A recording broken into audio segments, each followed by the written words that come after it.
I'm Sandy Meiskens, and I'm a member of the League of Women Voters, Marquette County. Welcome to this League of Women Voters Candidate Forum featuring the 6 candidates running in the primary election for representative of the 109th District of Michigan. The Marquette County chapter of the League of Women Voters is sponsoring this forum in partnership with the Marquette chapter of the American Association of University Women.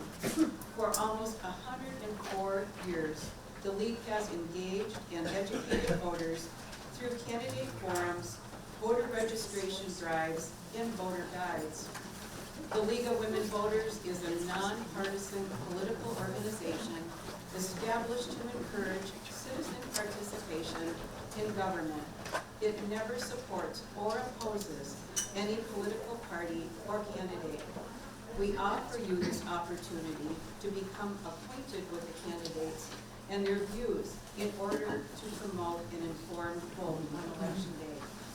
The AAUW is a nonpartisan organization dedicated to advancing gender equity for women and girls through research, education, and advocacy with a vision for equity for all.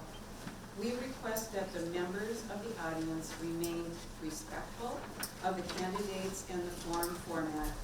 Please turn off your cell phones and refrain from taking photographs or recordings during the forum. No campaign clothing, buttons, or signage are permitted during the forum. To provide the maximum time for questions, we request that you hold your applause and any comments for the candidates until the conclusion of the forum. This forum is being live streamed and recorded to the League YouTube channel with a link to the channel on our Facebook page and website. We will get to our program in just a minute, but first we take this opportunity to extend an invitation to you to support the League or to become a member. The program that you are attending is part of our mission, as I mentioned before. We are a volunteer organization and rely on dues and donations to make these programs and projects possible. We invite you to financially support this and our other League events. We have a strong working membership and board, but it takes you, a whole community, to achieve our mission. At the end of the program, we will have flyers available for both donations and memberships, and I believe that on the way in, you got one of these, so you can use this and drop it off or use it to mail it in. Thank you again for attending today's program. The forum will now begin, and with me, will you please welcome the candidates.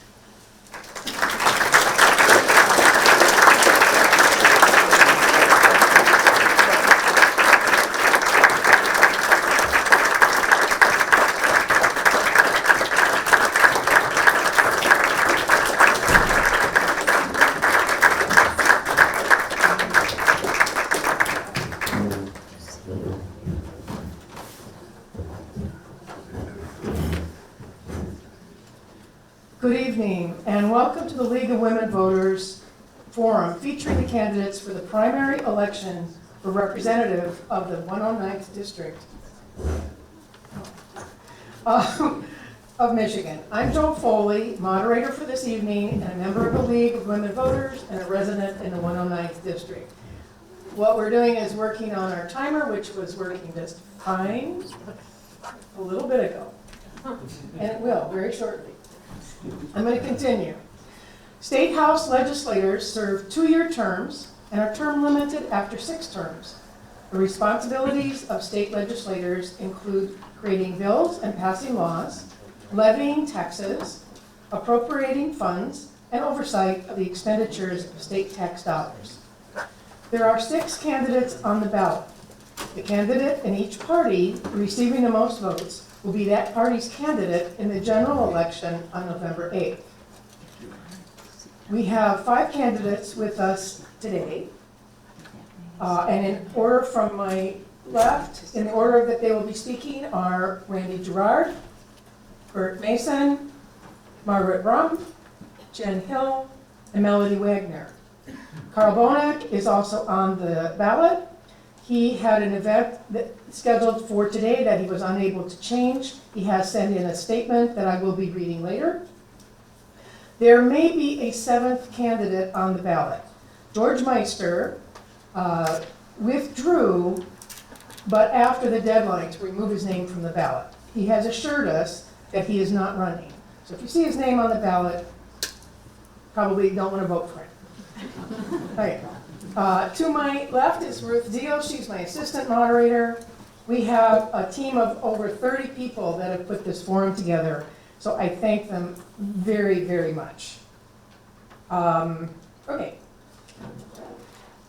How are we doing on the timer? We're working on it. Okay. I want to explain the format for this evening. It is somewhat different from TV presidential debates.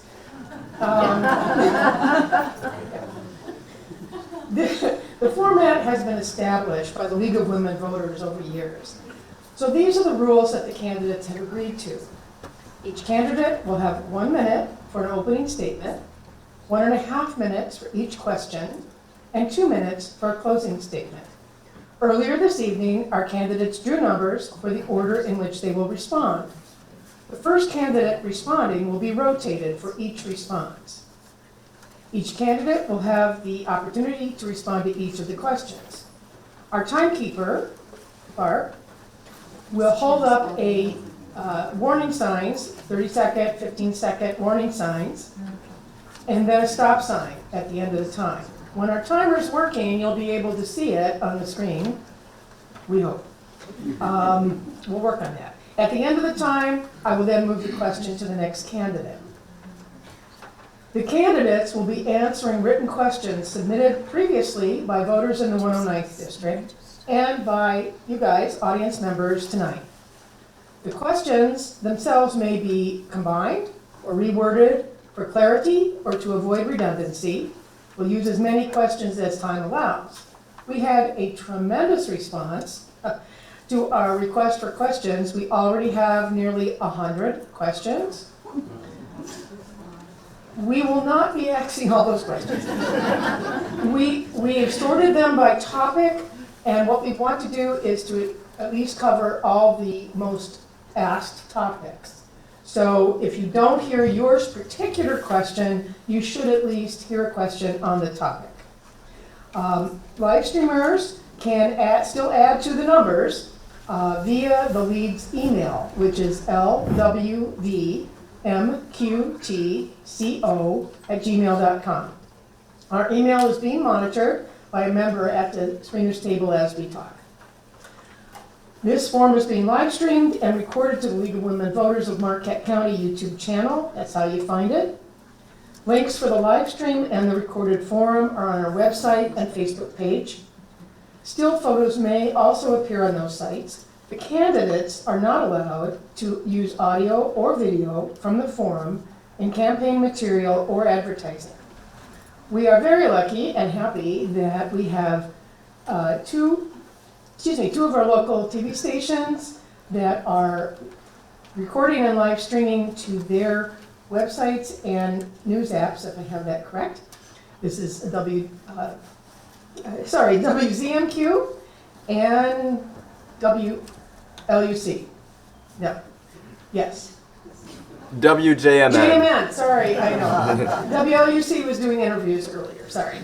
Okay. How are we doing? Okay. Excuse us, folks. Totally restarted.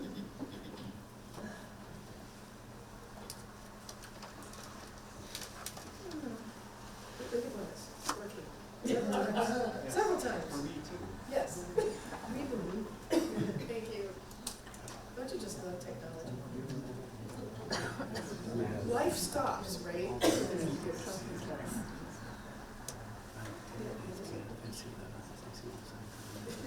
Really? I was just saying, if everybody shut their eyes already. Yeah. Yeah.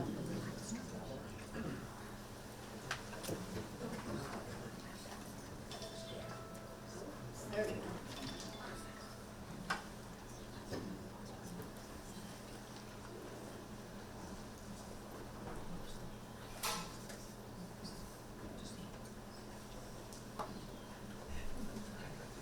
Does everyone have their phones on looking at Safari or something? Okay. It's just being slow.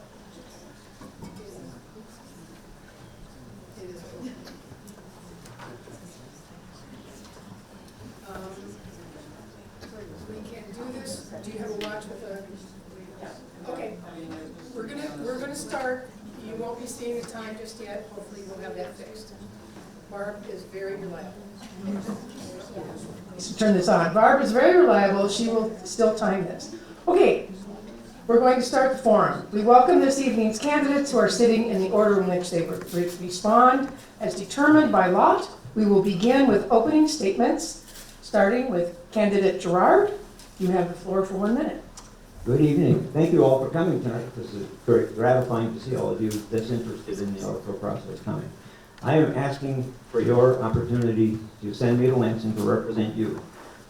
It would be essentially hiring me on a 2-year contract. I say a contract because my obligation as your representative would be to take your interests and your issues to Lansing to try and convince the other 109 representatives to act accordingly for the UP and for the 109th district. To do that, I am offering you 50 years of hands-on experience here in the 109th, incorporating county management, township management, school district management, hospital management, and airport management. I've done all of those things over the last 50 years. Spent 19 years as a senior manager for Marquette County government, served 2 years elected to county commissioner. I spent 20 years right here in this township as the manager, just recently retiring almost 4 years ago. And I'm afraid your time is up. oh, good. Just like Thank that. you. You'll have more things to say. We will, candidate Mason, you now have the floor for 1 minute. Hi, I'm Bert Mason. I'm living in Bexar County, and yes, thank you for showing up. I think most people would agree that we have a bloated and dysfunctional government, serving the special interest groups instead of we the people. The partisan divide has become so great in Lansing that they've lost focus on us. Okay, too many people are hurting due to the government policies that exist today. They're living paycheck to paycheck. They can't afford a house, rent, or even child care. We're losing access to good health care up here. Our education system is broken. Energy and grocery prices are out of control. My background is national sales manager for Sony, international business development manager for a company called Autocon, and a product manager for Hexagon, gives me the skills necessary to work with other people and resolve these problems. These are the skills I bring to the table. That's why I'm running. Thank you for your support. Thank you. Candidate Ron, you now have the floor for 1 minute. Good evening. It's great to see all of you here. I'm treating this like any other job interview, so I'm starting with my most relevant skills and experience. I'm a chemical engineer from Michigan Tech. I know way too much about sewage treatment. Therefore, I will be able to share with you and with the people in Lansing the needs of sewage treatment, including septic tanks, which are right now the #1 polluter of inland lakes. I also have experience in public utilities relating to the energy system. I currently sit as the Vice Chair Secretary of the Marquette Board of Light and Power. I have other skill sets. I'm very active in the local government. I'm the person who started the recycle program for cigarette butts in the city of Marquette. I am here to offer myself as a candidate for this job because I know I can do it, and I promise you that when you elect me, I will deliver for you goods and services for what you paid for. Thank you very much. Thank you. Candidate Hill, you have the floor for 1 minute. Thank you to the League of Women Voters for hosting this important event and to everyone watching for your attention. I am Representative Jen Hill, and it's been my great honor to serve as the voice of the Central Upper Peninsula in our state capital. The last 18 months have been one of the most productive periods in Michigan history. I'm proud of the work we have done to uplift Michigan residents with changes like the repeal of the retirement tax, protection of reproductive rights, restoring workers' rights, and expanding veteran services. Working with Governor Whitmer, I'm excited to bring home millions of dollars in revenue sharing for our local governments, as well as dramatically increasing school aid funding without increasing taxes. In the budget we approved this week, we are sending millions back to the Central UP for vital infrastructure, flood damage relief, and our cultural heritage. I'm happy to be here with my fellow candidates tonight, and I look forward to answering your questions. Thank you. Candidate Wagner, you have the floor for 1 minute. Thank you, everybody, for coming. League of Women Voters, thank you for having me back again. Marquette Township, Thank you for having this venue for us. And I especially want to thank you voters who've come out over the years and voted for me. I've won the Republican nomination 3 times now, in 18, 20, and 22. In 18 and 20, I did that with all my own finances. I did not trust our government. I did not trust the PACs, lobbyists, and the lawyers running the legislators and telling them what to do. In 22, if you don't know, with the redistricting, I lost Lucent Schoolcraft. Had to take on Baraga and the 2/3 part of Dickinson County to the east. I'm running, and I'm going to skip that because we're in a minute. Most of you have known me, heard the commercials and everything. I've had people cry with me, pray with me.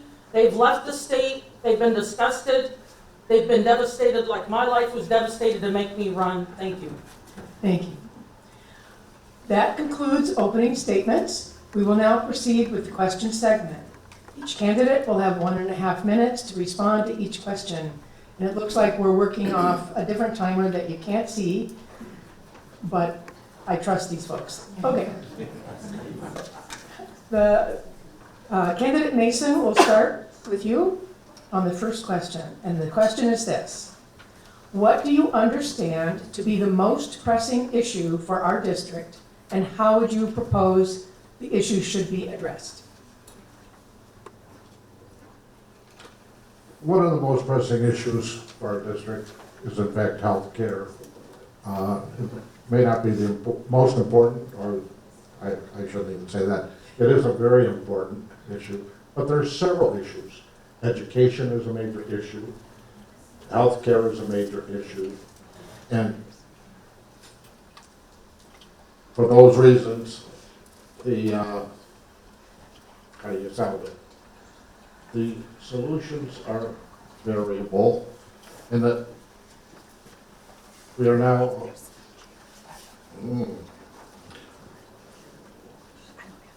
we're now in a state of flux. I hear about all the taxes that we're not spending or that we aren't increasing. I hear about all the infrastructure, but we are not keeping up with the Lower Peninsula. The Lower Peninsula is getting the bulk of our funding, the bulk of our funding. That's the biggest problem. We are not being well represented here in the Upper Peninsula, in the 109. They've taken away our zoning rights throughout the whole state, but here in the UP, we had zoning rights that we, in fact, took over and stopped wind turbines and those types of things. Thank you. Sorry. That's fine. Same question to candidate Brum. Candidate Brum has been listening to people all over the 109th and further, and the #1 issue in the 109th is affordable housing. People want to come here, they want to live here, and most people, for example, who work in the city of Marquette simply cannot find a place to live within the city of Marquette. I've sat through years of city commission meetings, years of development, years of planning commission meetings. My proposal, which I put on video before, is that the government partner with a 501c3 corporation, Habitat for Humanity, and provide funding to support the building of 10 new houses in each county in the state of Michigan. That's the first step of the process because they have the tools and the skills, and they have delivered housing to people who work for it. Another opportunity is for the government to commit for each county to build what I call villages of little homes. You can now buy these, basically you can buy these things off of Amazon, put them together into clusters of villages, and as long as the government sets up the utilities and the other things that are needed, you can put about 20 people in a cluster of property that normally wouldn't have maybe 1 or 2 houses. And the third opportunity is we have to balance the wages paid with the rents paid. And that's a long-term goal, but if you don't pay people enough to live here, they're not going to be here to work here. Thank you very much. Thank you. The same question goes to candidate Hill. Thank you. I agree. The most pressing issue is housing. What we have done in the past 18 months is begin to take a regional approach This is not something that's going to be solved in our individual communities. It's something that we're going to work together on.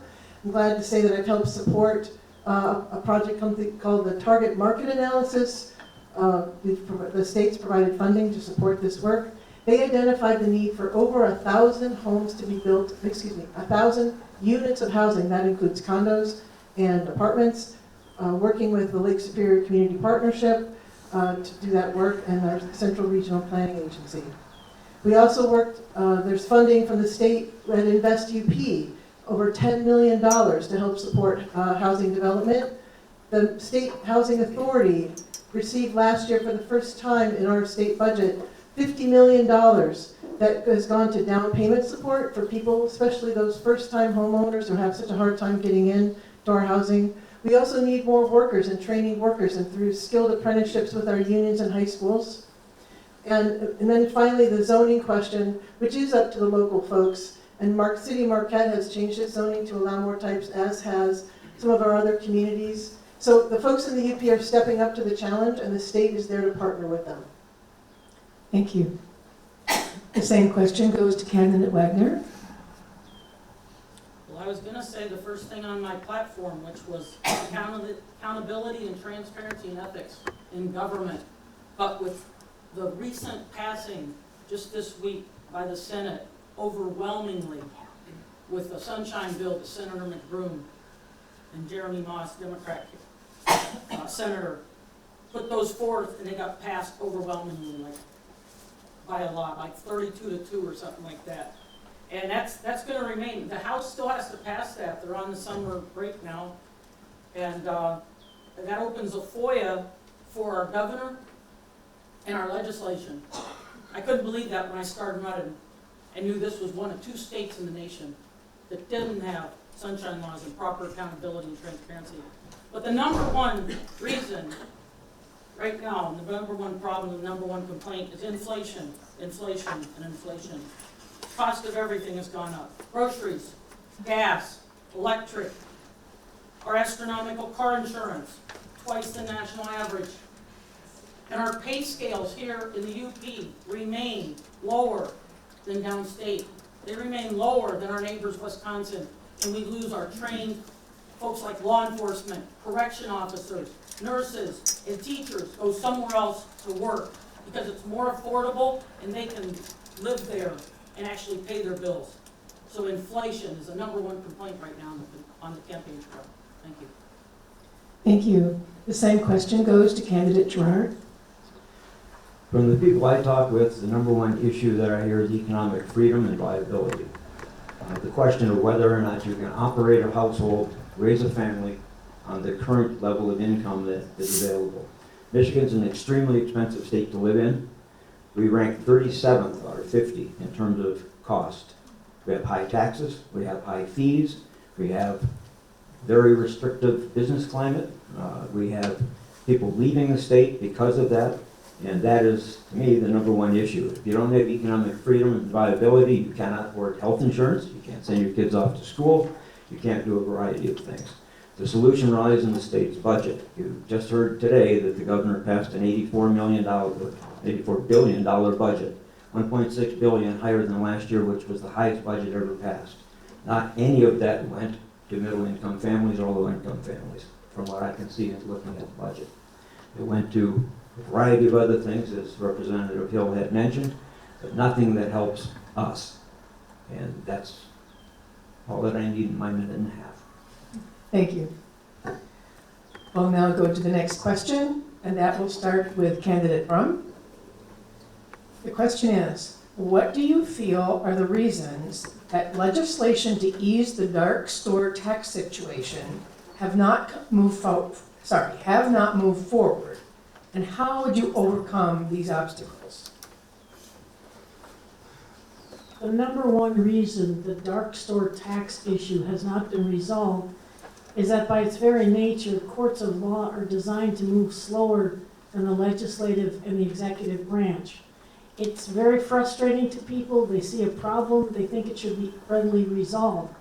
But one of the things I learned in law school is that a tax attorney's job is to reduce the tax burden as much as possible for their client. In fact, it's malpractice if you don't take advantage of every possibility.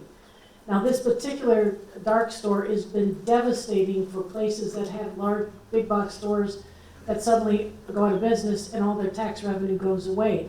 There's no doubt the fairness of it is not on the side of the store owner. However, it's in the courts, and the courts have their own timeline for moving and, I almost said moving and grooving, but they have their own timeline for movement. The only thing I can say, and this is also part of my video platform, is this.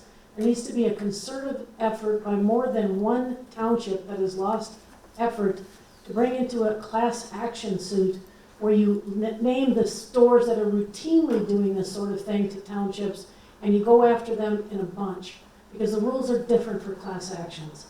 And I hope that eventually the townships get together and pay the legal fees and get this done. Thank you.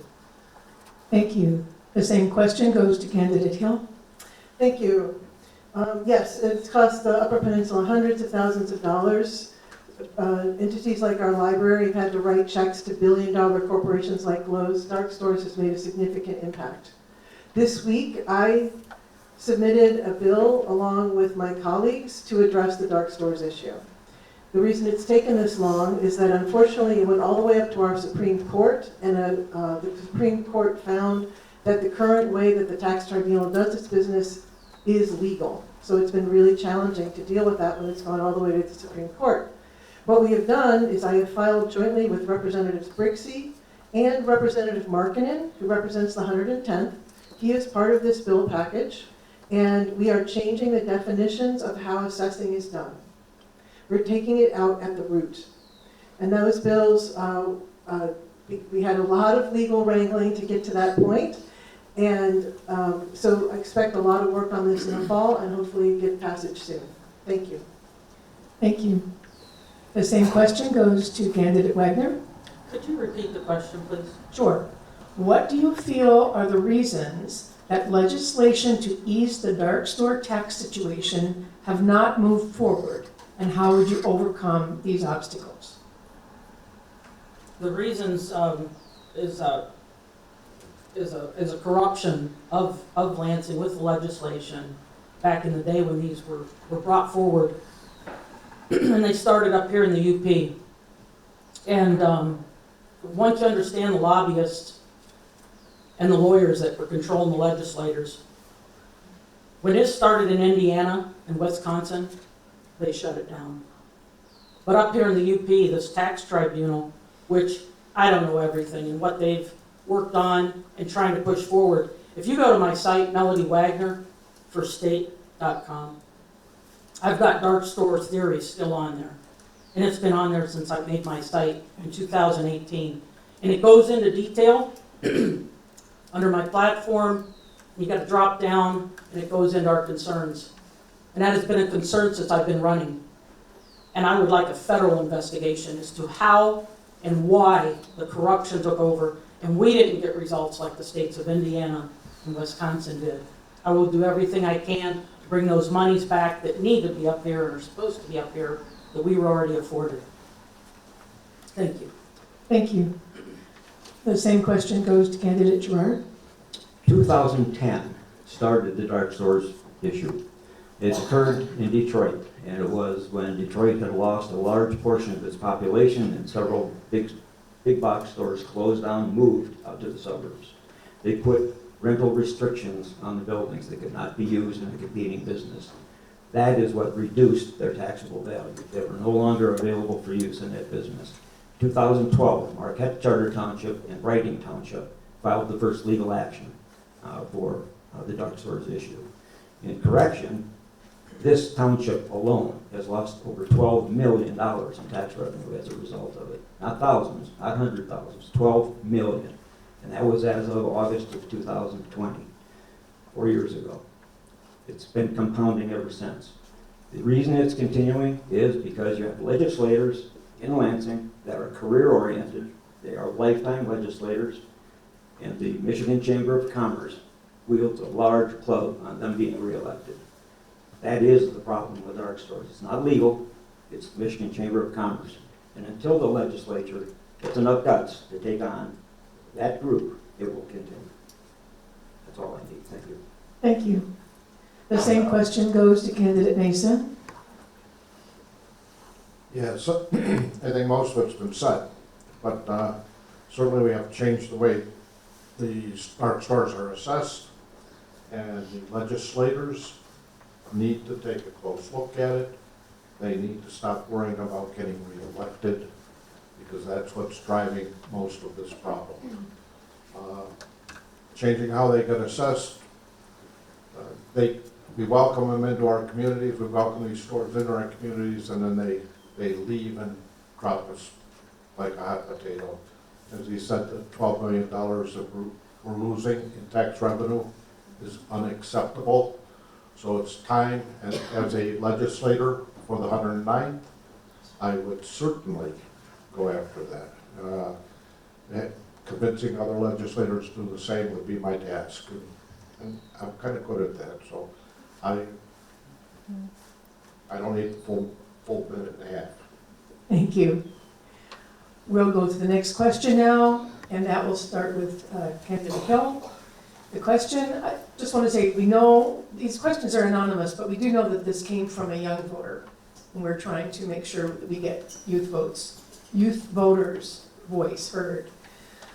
The question is, America's competitors are heavily investing in green energy. How would you support green energy development in Michigan? So, green energy development, we have passed a bill that just passed a law this past year that allowed for we set a target, a goal, that in 16 years we'll have green energy for all of our uses. That is a combination of very many different kinds of energy, because you need to let the market lead and decide what technology we need. So there's a way in which the market is going to lead on this. Supporting that market development is the enormous amount of funding that's available right now in the federal government through the Inflation Reduction Act and other pieces of legislation. And so it's a marriage of the development that's happening in the private sector. We're looking out the window at solar panels right here in Marquette Township, and making sure that the business people who want to start using this new technology have all the resources and tools available. There's also property income tax PACE, it's called, that property tax incremental financing that will allow you to put these panels up on your business and pay for it long-term on your property taxes. So it's a combination of innovation, policy development, and market development, the private sector working with government. Thank you. The same question goes to candidate Wagner. Green energy, how am I going to support it? Is that the question? How would you support green energy development in Michigan? Yes. Well, not the way they're wanting to support it right now, not the way it's passed in the energy bill. We're trying to pay our bills. People are devastated. I watched 3 U-Haul trucks load up this week, just in my community. They're moving, they're leaving. It's hard to live here. It's a difficult place to live here in the UP. Heavy snowfall? We could write the book on that. I've talked to a lot of people that think what's been going on with what got passed with the energy bill, especially taking the rights away from the local control there with solar and wind. They can't even imagine seeing electric cars available or even be able to buy them. So the devastation out there, you don't always see it. Some people, you'll ask them how things are, and hey, it's great, it's wonderful, you know. They spend the day out on their boat, they're retired, and everything's wonderful. I'm not retired. I'm representing a lot of people who have given up voting and stepped away and said it's not worth it. Just a certain few run it, and it's just not fair. I want to stand up for those people. Thank you. Thank you. The question now goes to candidate Gerard. Green energy. The rest of the world is producing solar panels, producing windmills. They're backing away from them in their own countries. Germany is backing away from all of the windmills that they put on because they wear out. They use oil. The theory that you can abandon fossil fuels and move to total green energy is a pipe dream. The bills that were passed were poorly planned and even more poorly executed.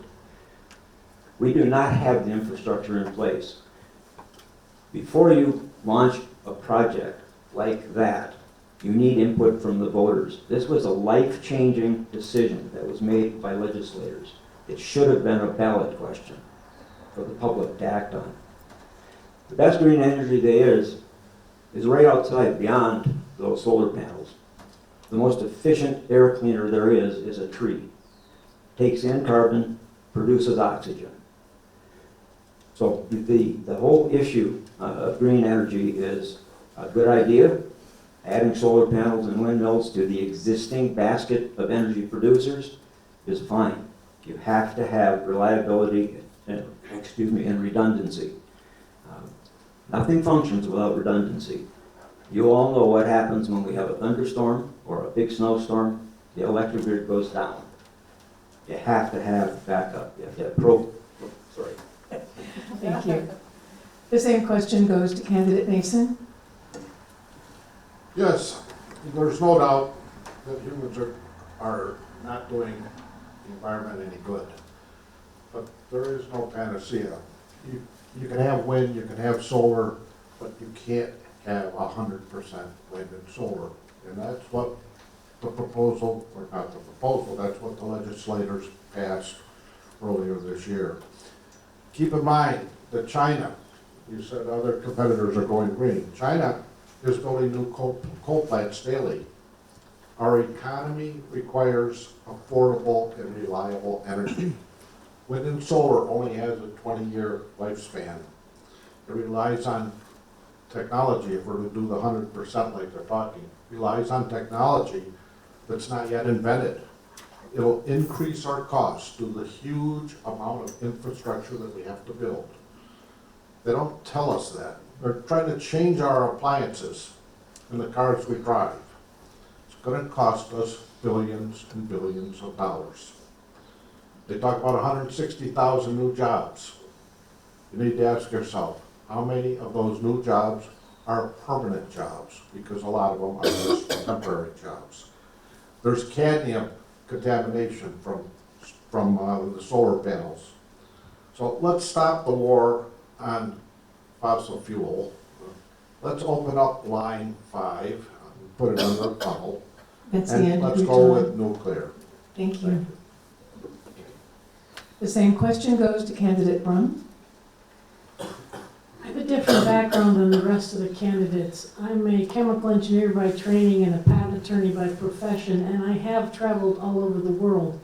China is producing 1 new coal-fired power plant a week to deal with the demands of their population, which in 1 generation has gone from bicycle power to wanting everything that the West has. So the basic premise is that everyone else is doing green. I would challenge that. I've also traveled heavily in Europe. The only place that has 100% renewable is Iceland with geothermal. Now, unless you're built over a volcano, you're not going to have geothermal. Now, there are places in Europe they've mandated renewable energy.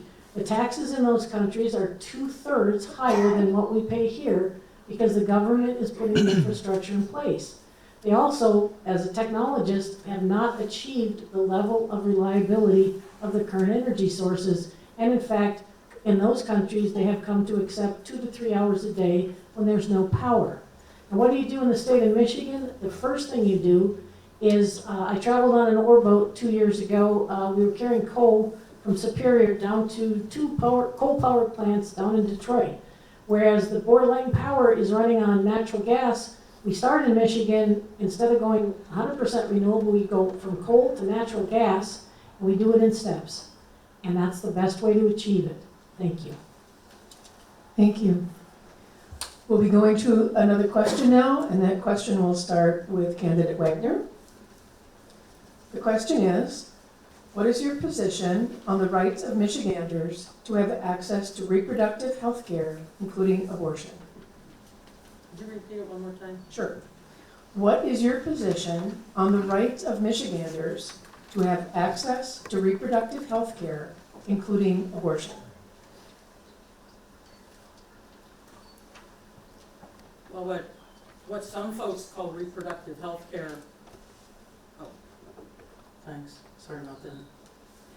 What some folks call reproductive health care and what others call it, and I just heard the Vice President Harris say something about reproductive health care, including pap smears and breast screening and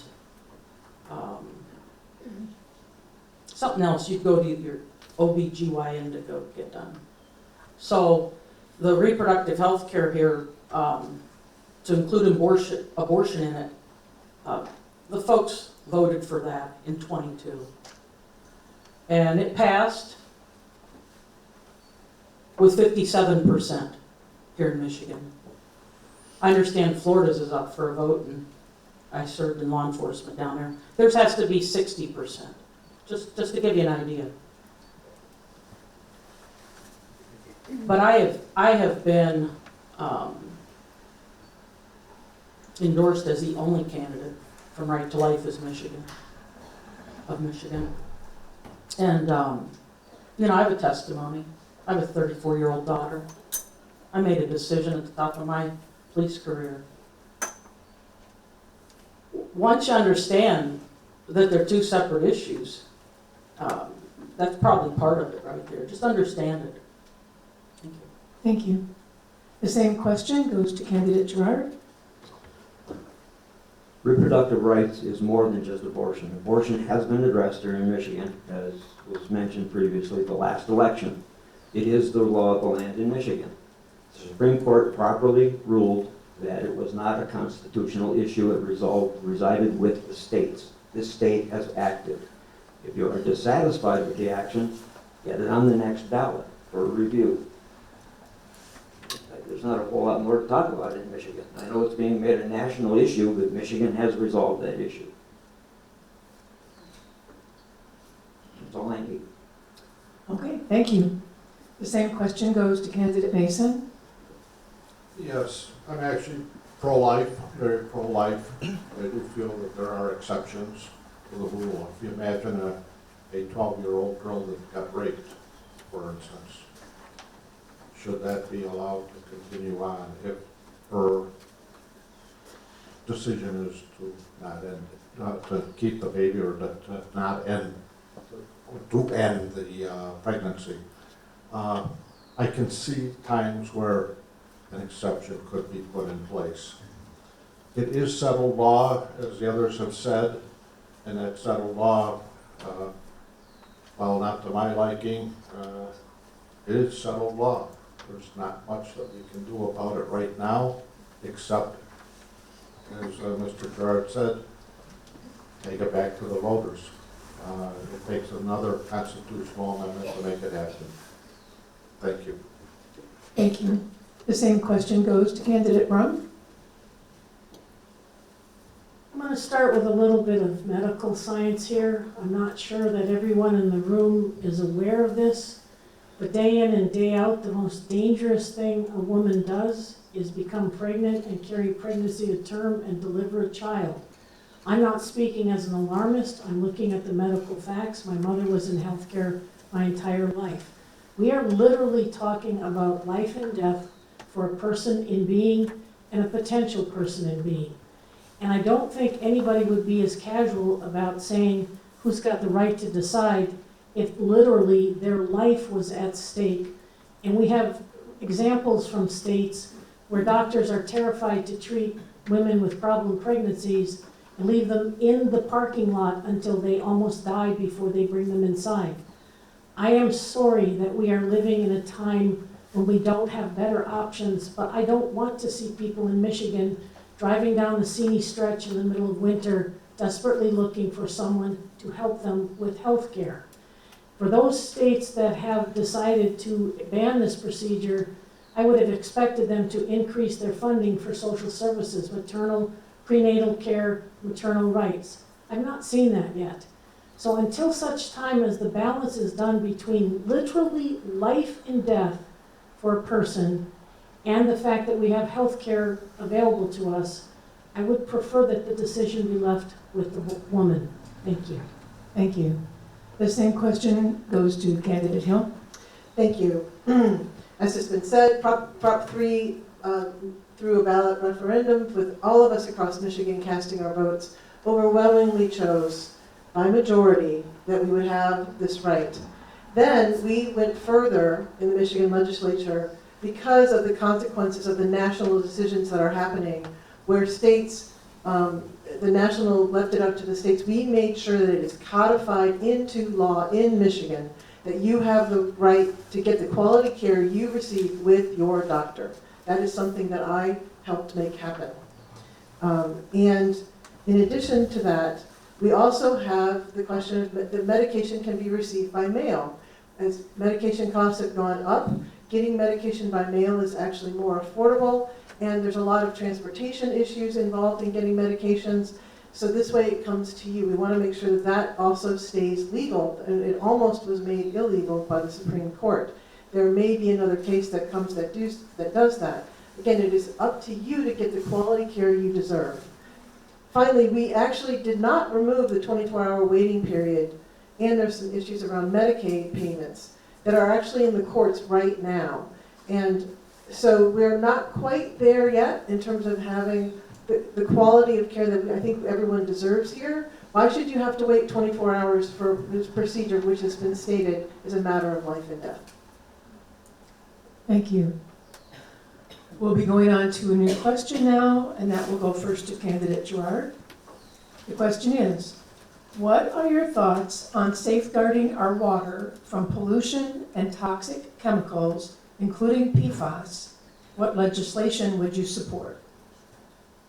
Clean water is what we have to have. You don't live without clean water.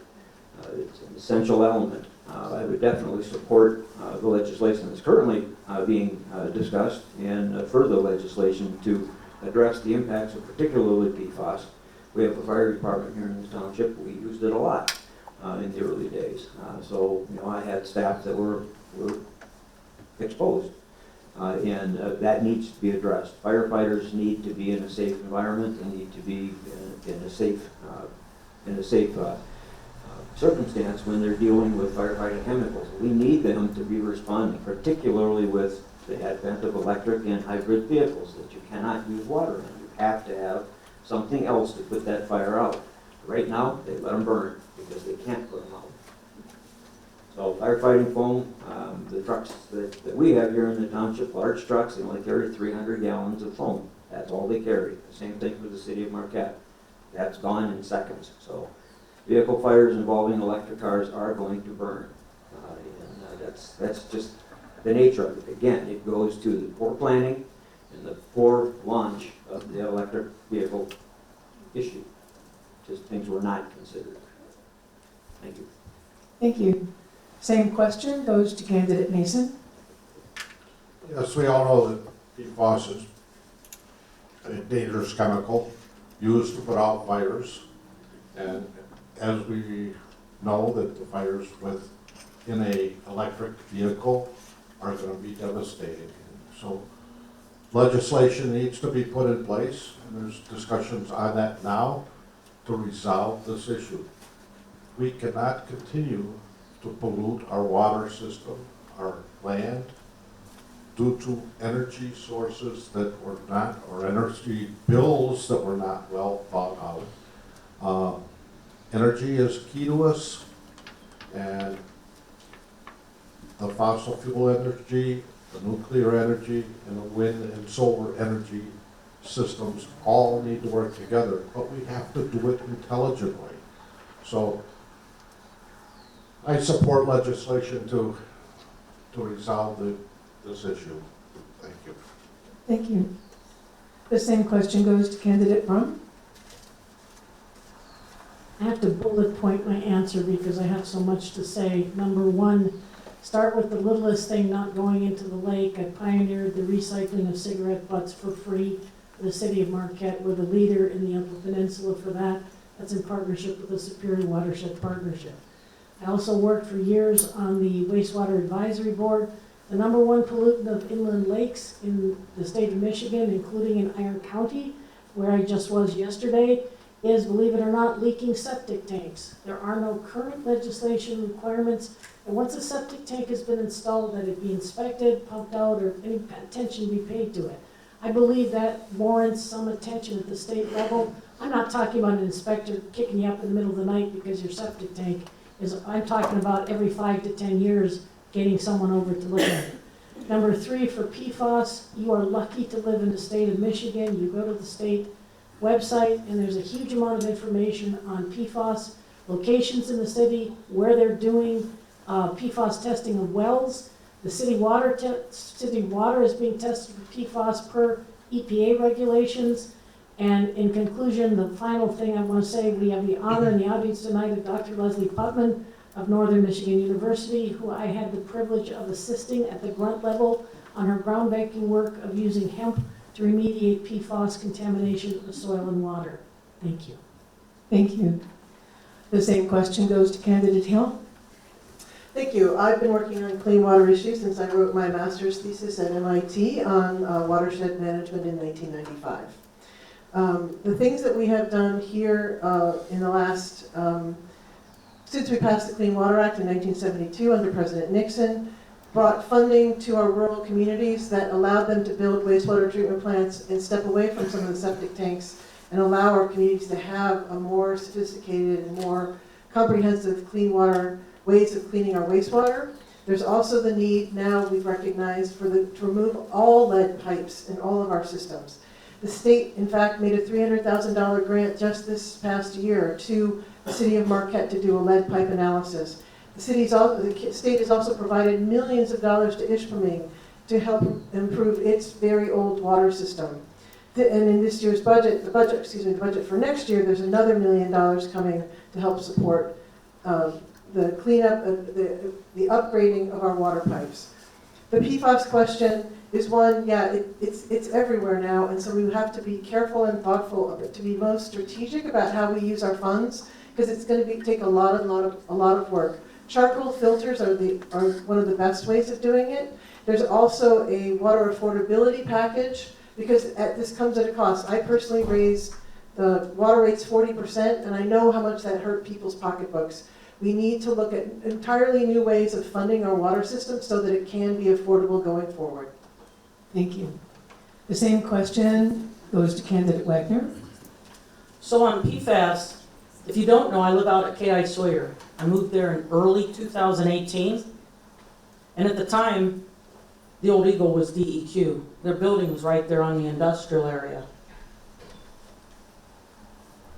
I drink the water out there. A lot of people won't drink the water there. I believe it's very safe. PFAS has been determined to be in numerous household items and items that we use.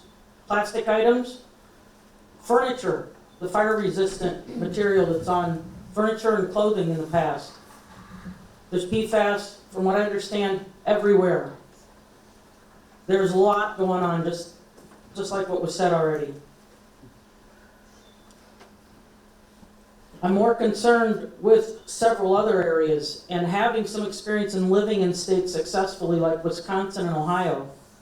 In Ohio, dealing with the septic tanks, having the runoff was going straight line right into lakes, creeks, any waterways.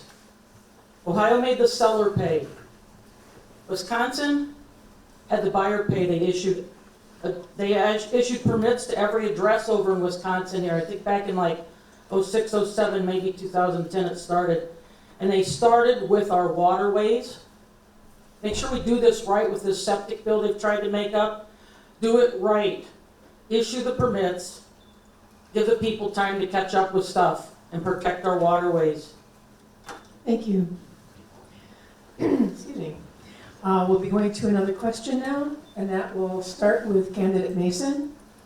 The question is, Illinois has outlawed the banning of books from public libraries. If similar legislation was presented in Michigan, would you support or oppose it, and why? I would not outlaw the banning of books. Too many books that we've seen in the libraries today are pornographic. Okay? We've all seen it on the news, we understand that. To say a total ban on non-pornographic books, no. But I think that if we look at what's going on in our schools today, with some of the DEI stuff, it is unacceptable that we have pornographic books in our libraries. That's the one issue that drives me mad. A non-pornographic book is fine. I would never ban that. I would never want to see that banned. But you cannot have K through, say, 6, K through 12, with pornographic books in their hands. It's just a wrong thing to do. The schools should be set up to educate the kids, math, reading, social studies, civics, and not spend so much time on these other issues. Thank you. Thank you. The same question goes to candidate Brum. Candidate Brum grew up in Marquette, and my second home was the Peter White Public Library, which is still practically a holy place for me, because when I walk in the door, I know that everything is possible in that building, because every bit of knowledge I need or want is there. I think it is sensationalist to say that in a school library, a child can go to a school librarian and ask for pornography and be handed pornography. I think that is sensationalist. I don't know of any school system on the planet that would allow that. The one thing I've encountered in all of my travels, every culture I know, is no one advocates pornography being in the hands of children. So I cannot accept that as a statement. That being said, if you look at history, and just because I'm an engineer doesn't mean I haven't read a few books, there have been time and time again when people have decided the problems can be solved if we burn books. Burn the Library of Alexandria. The pictures in the 1930s of the Nazis burning banned books should scare the living daylights out of you, because we have people now who are doing that. The problem I have with my students at Northern is not that they're reading pornography, it's that they're not reading enough. So I am totally against any ban about books. A parent's job is to keep bad books away from their kids, not a librarian. Thank you. Thank you. Here, here. Please, I'd like the audience to refrain from commenting until the end.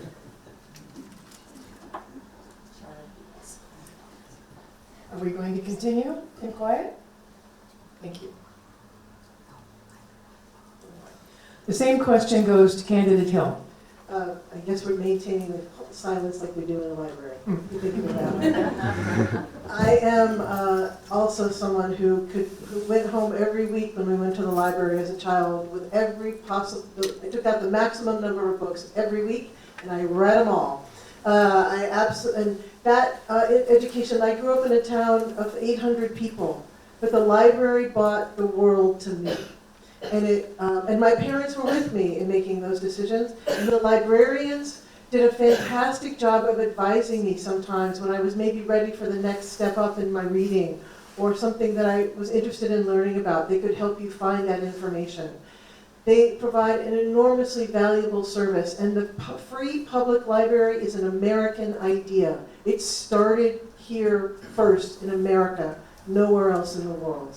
And it has allowed us to have access to education and access to resources that has allowed us to be leaders in innovation.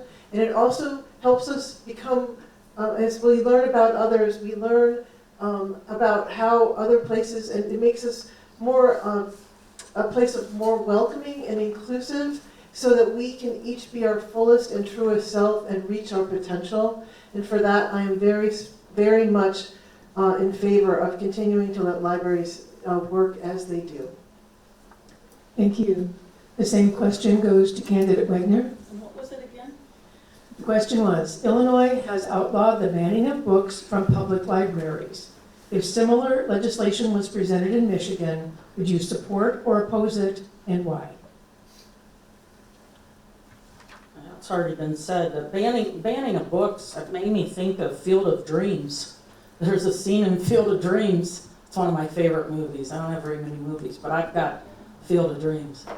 And if you're like me, and you're probably not, I wasn't raised like most kids. We had a dairy farm. Dad used to say, homework stays in school. I'm not saying we didn't have books. We had a Britannica set, Britannica encyclopedia set. And they came around on the farms in those days and sold those. Dad grabbed those right up. Man, I don't know what I'd have done. My father almost passed when I was graduating high school in 18, and he was real stubborn. And I opened this book up, this Britannica book, and I'm like, Dad, we gotta go to the hospital. It says right here, you're gonna die.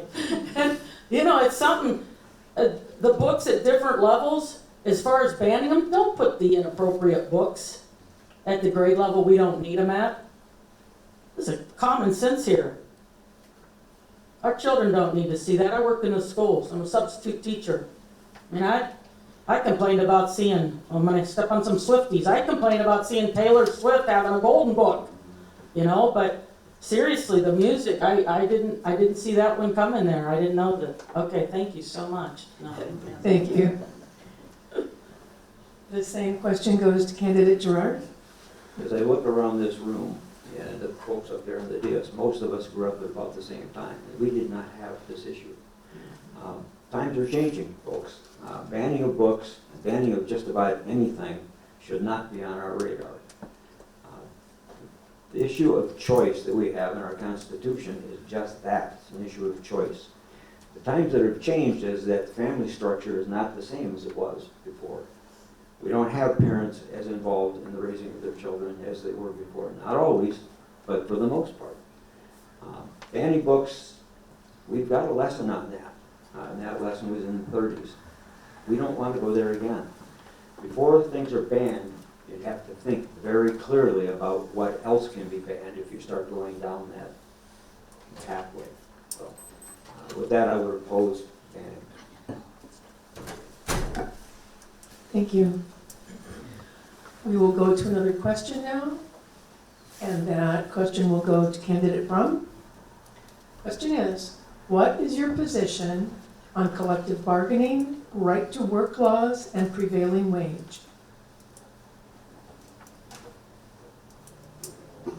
When I worked in the Empire Mine, I was going to Michigan Tech. I was a member of Local 4950, United Steelworkers of America.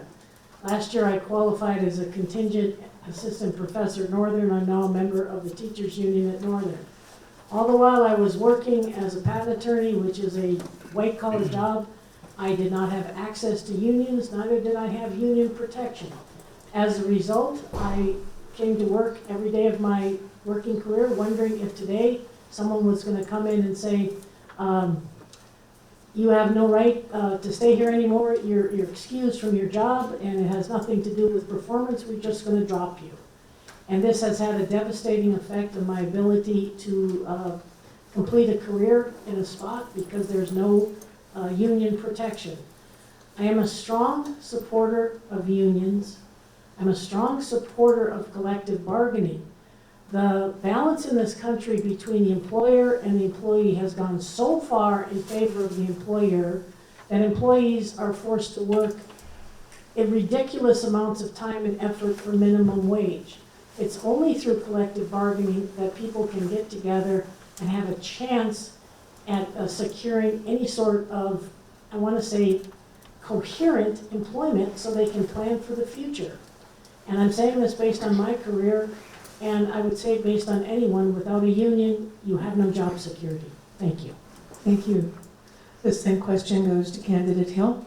Thank you. Several points I want to make. First and foremost, Unions and worker rights are what created the middle class.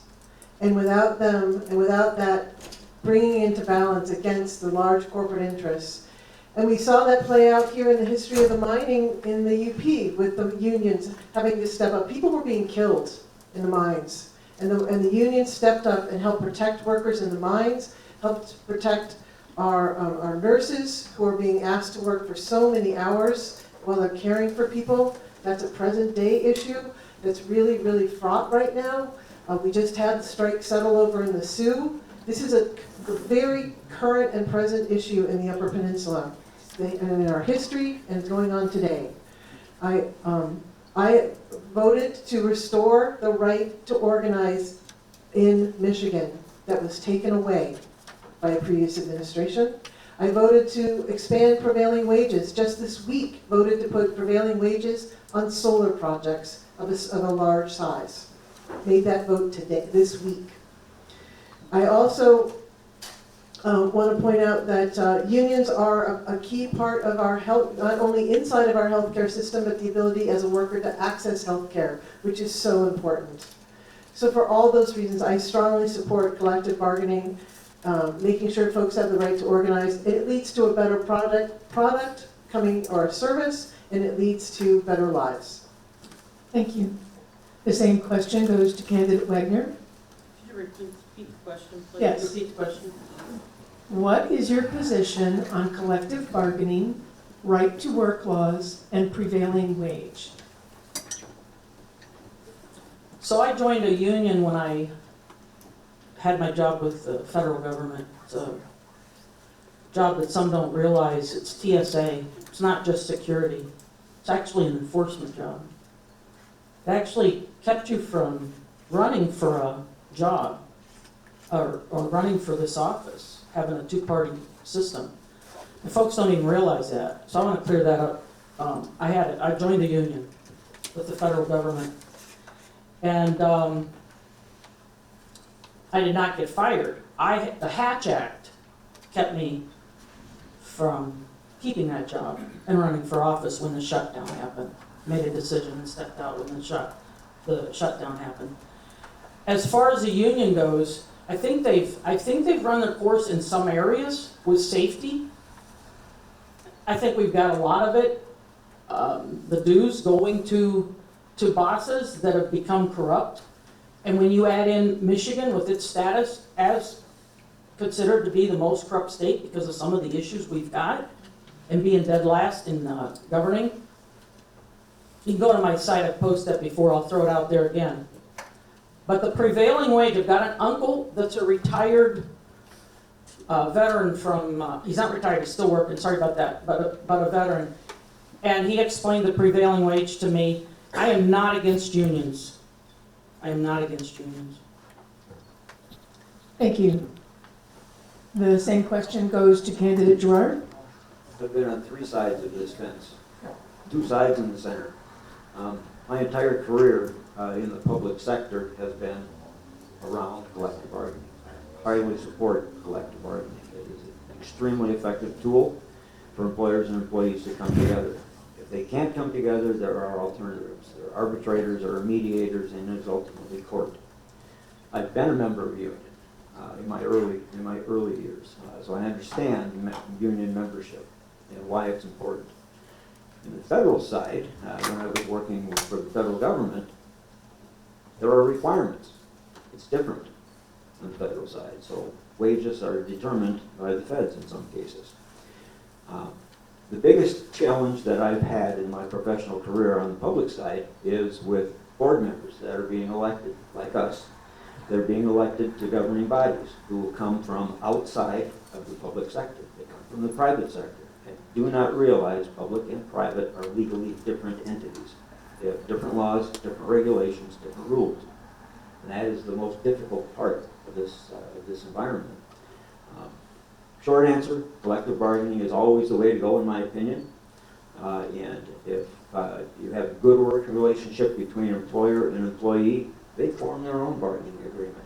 We've done that.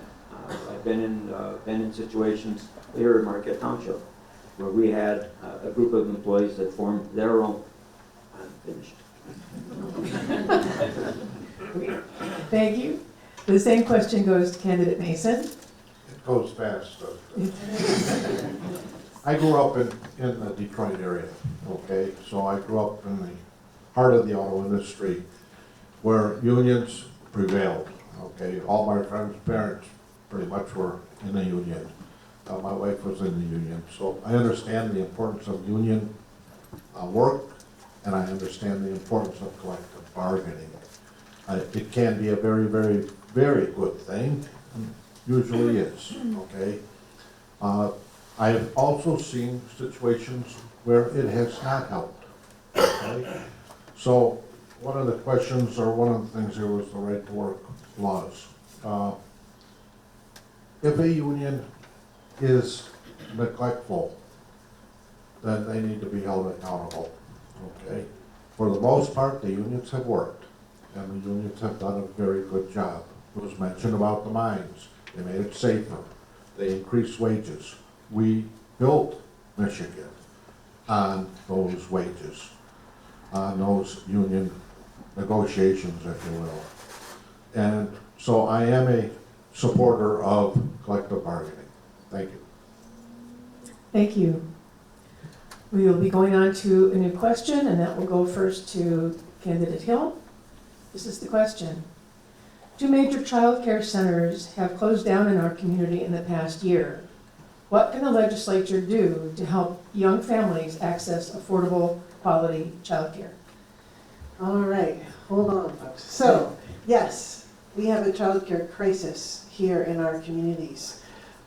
We have, this week, we approved in the budget 2 more fire inspectors. We only had 1 in the whole state of Michigan who is qualified to certify childcare centers. We have now, we're going to triple that number. That work, and that number was identified by identifying the number that are in the queue. So that should take care of the folks who are ready to go, getting them ready to go up and running. We have an incredible program here, again, with the Lake Superior Community Partnership, where folks can learn how to run daycare centers in their own home and have help going through that certification process, all the paperwork, and the fees are covered through the program. So there's work happening there, and there's some state funding, also private funding there, and federal funding. It's an incredible program. There is a new one opening up with NMU through TriShare, where the employer pays a third, government pays a third, and the person, the parent caregiver pays a third. That's an incredible program that also helps bring all these partners together to move forward, so we can get this very important resource for our children, and to bring peace of mind to parents. It's just devastating when you aren't sure what's happening with your child. It's both, and then we have also increasing the ability for folks to go to school and get trained, so you have qualified workers who can earn more pay. Thanks, Dan. Thank you. The same question goes to candidate Wagner. Affordable child care, is that the question? Yes. Affordable child care. What can the legislature do to help young families access affordable, quality child care? We could bring back the monies that we should bring back, that we aren't bringing back. We could help that out. $82 billion, $83 billion budget. I work in the schools, so the 83 budgets, like up here, and our schools, and I'm going to go there just for a little bit here. I don't have that much time. It's just going to run out of me while I'm taking a thought. But the scores in our schools haven't come up at all. And the workers that were short in the schools, and the workers that are in there with their children, and the child care situation, and having to have an aide or 2 in every school, and some of the dynamics we're seeing, I do not have an answer for the child care issue. I don't have one. I'd like to ask the public more and see if anybody can come up with something that really works without burdening the taxpayer even more. As a legislator, get the monies up here we should get, not what was brought up, and get the stuff done we need done. And I think maybe just talking with you folks more, coming up with something that doesn't burden you more with taxes, where it's a third here and a third there. and a third there. Thank you, thank you. The question now goes to candidate Gerard. This goes back to a prior question, economic freedom and vitality. With families as strapped as they are, we have two working parents. That's the reason we have the issue with childcare. We also have a Michigan lottery that is supposed to be funding schools. Does it make any sense to anybody in this room to give out a $485 million lottery prize to one person? Why would we not tap some of that money, pull it back into the school systems, and allow the schools to take on that responsibility for child care? Why not tap some of that money to build roads? Why not tap some of that money to do a lot of things that we need to do, instead of giving it to one person every 2 weeks or every other week, giving all that money away for nothing? Let's use it. That's it. Thank you. The same question goes to candidate Mason. Yes, I ran across several families knocking on doors that have actually pulled out of the workforce. They pulled out because they could not afford child care. It's become very expensive, very unaffordable. The program that you talked about, Lake Superior Partnership Program, it's a good program. However, we tried to implement it over in Bear County. We could not find a single person willing to do it. Part of the problem is regulation. Regulations on the facility, regulations on how the system should be set up. We had a few people that came in, talked to us, and backed away.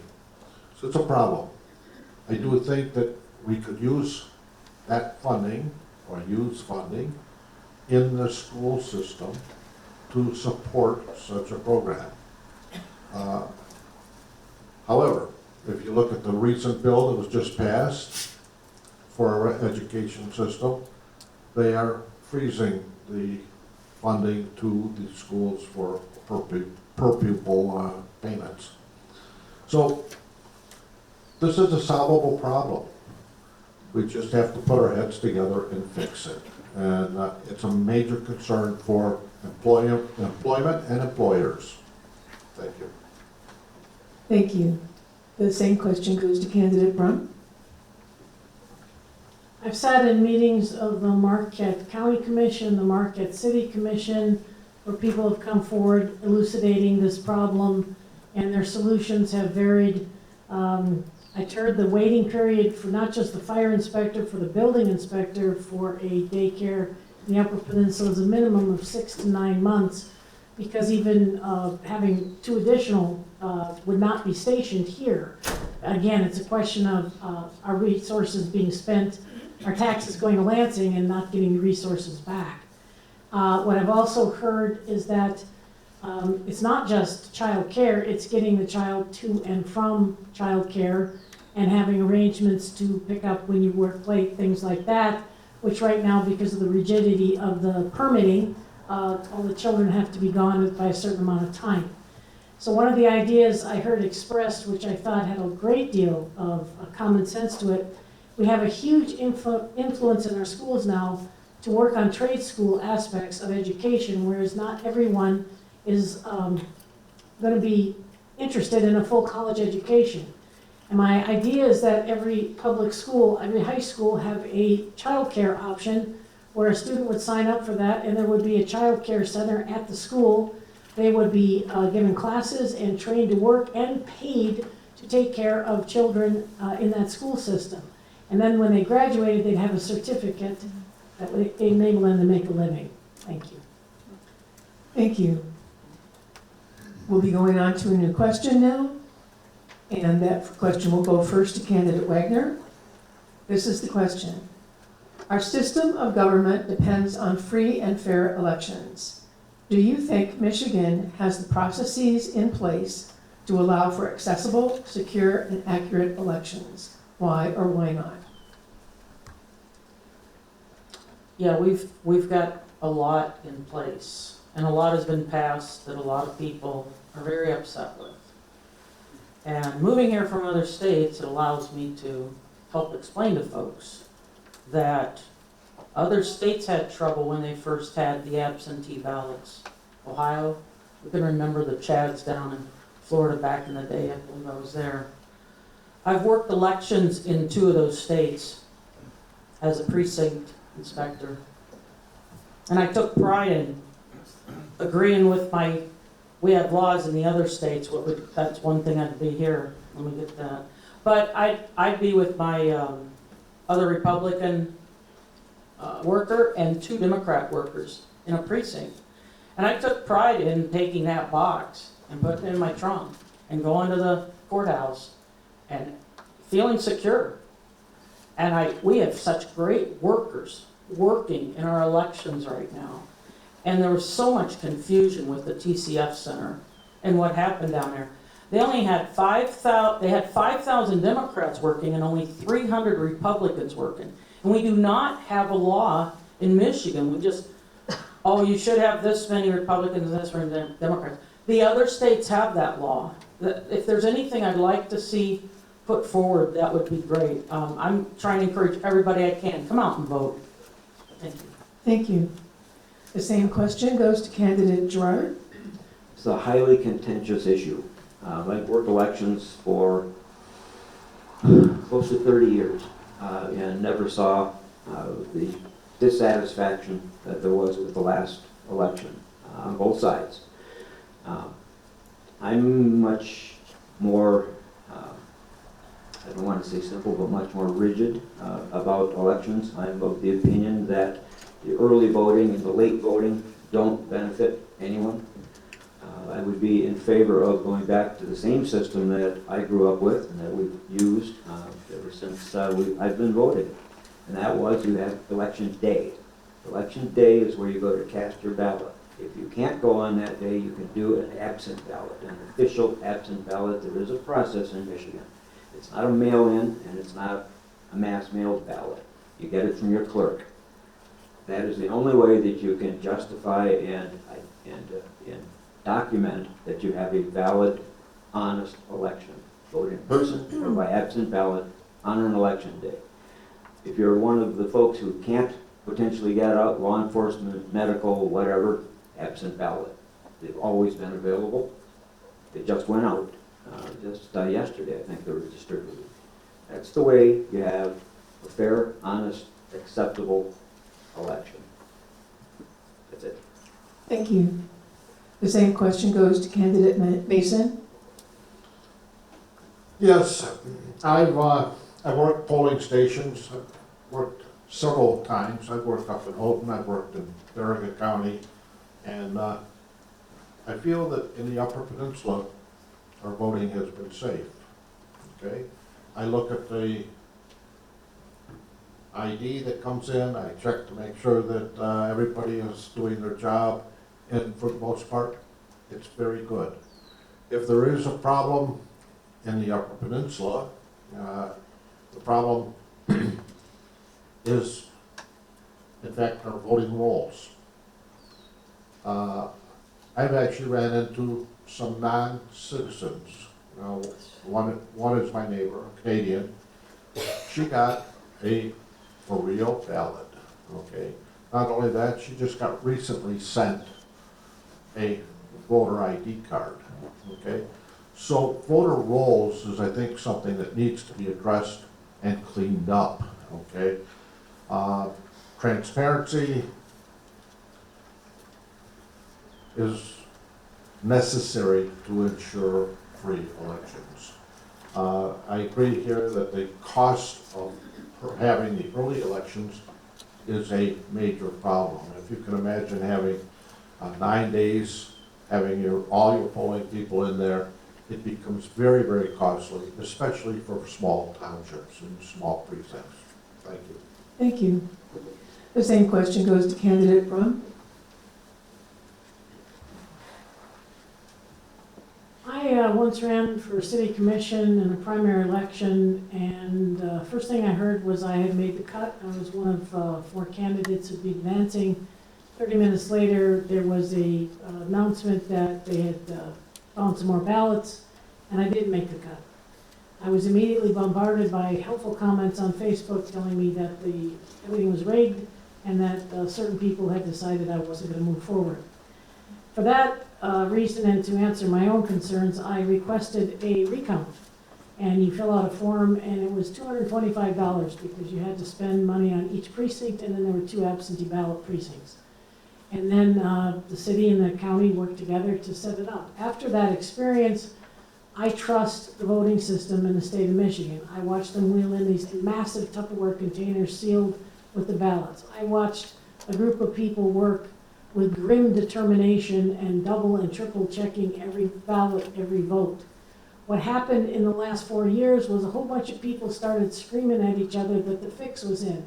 And down in Georgia, 2 election workers, just regular people, were hounded from their lives and had to flee for their lives because people blamed them for a result. We need to stop criticizing the election workers and start doing everything we can to get people voting so that our votes count. Thank you. Thank you. The same question goes to candidate Hill. Thank you. Again, we are in a situation where the governing law was a ballot initiative. We have early voting because that's what the residents of Michigan voted to make happen. Now, it certainly had different consequences in different parts of our state. The 9 days of early voting are challenges in cities for different reasons than their challenges that they are in small towns. In response to hearing those challenges, we changed, and now there can be fewer polling locations so that we can be we can allocate our dollars and our people more effectively. So that was a change we made just since we passed that ballot initiative. We passed a law where, so there's every 5,000 people can have a polling location. So we've heard that there are challenges and we responded to them. I also want to say that I absolutely trust the clerks of the Upper Peninsula, as has been said, but the way we vote in Michigan is the same. Whether you're in Detroit, whether you're in Paradise, whether you're in Petoskey, whether you're in Battle Creek. It is the same. They are trained by the same people. It is done, the regulations flow down from the Secretary of State. It is the same in every part of Michigan. And the persistence and the care that is taken in the Upper Peninsula is taken in every part of Michigan. Thank you. The same question goes to candidate Wagner. No, I'm wrong, sorry. She did that. New question. I got a whole bunch to add. Oh, thank you. Nice try. Oh dear. Right. This is, okay, that's what I had in my hand. It's been a long day, guys. Okay. New question, starting with candidate Gerard. Okay, thank you. The question is, what efforts would you make as legislator to address gaps in mental health services in rural areas? Well, that's a good one.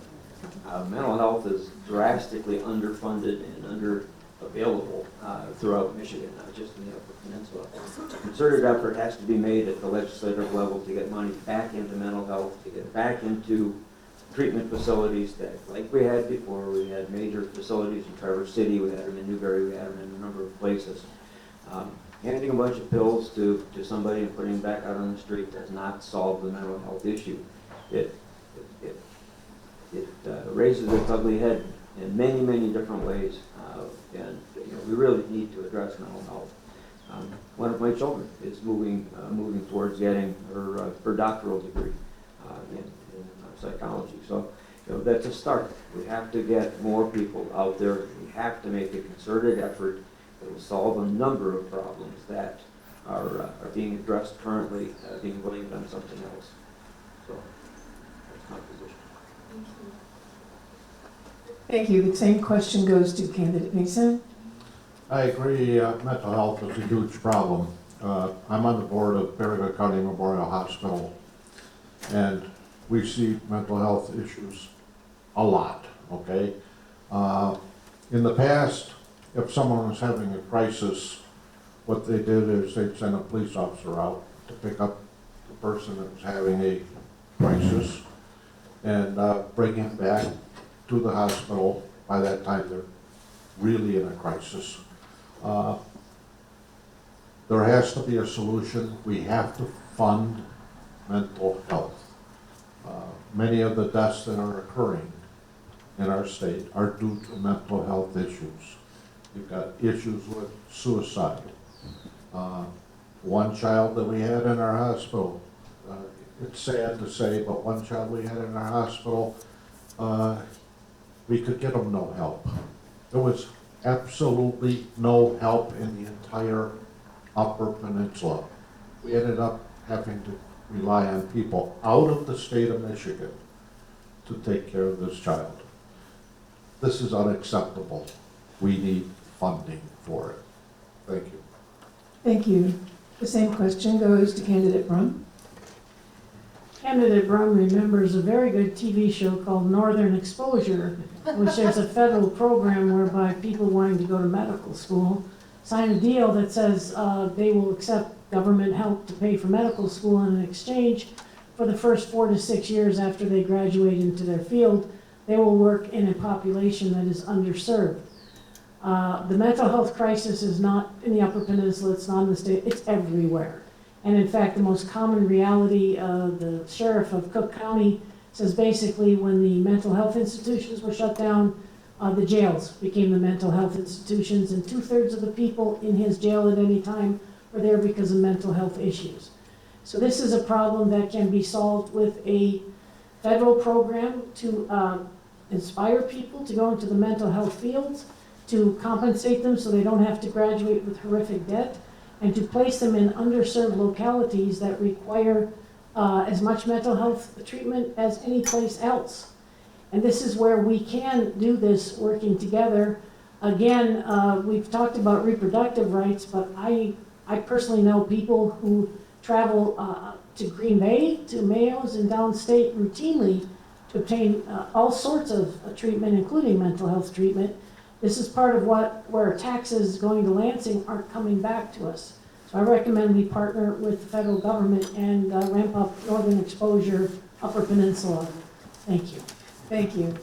The same question goes to candidate Hill. Thank you. This is by far the top priority issue right behind housing. Yes, as has been said, we closed institutions, but we did not, back at that time, set up the community-based health centers that were supposed to help these people. Rather than shutting them off in some brick building somewhere, we were going to have services in the community. We are now working towards making that happen.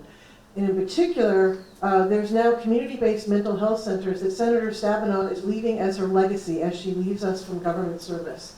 So there is that option that we are working. There's not yet one here in the Upper Peninsula, and the problem is we don't have the providers, the people, which goes back to the housing problem, which goes also to the transportation problem and the cost of education. So we are, to address that, is helping. There is increased funding for scholarships for people to get these degrees.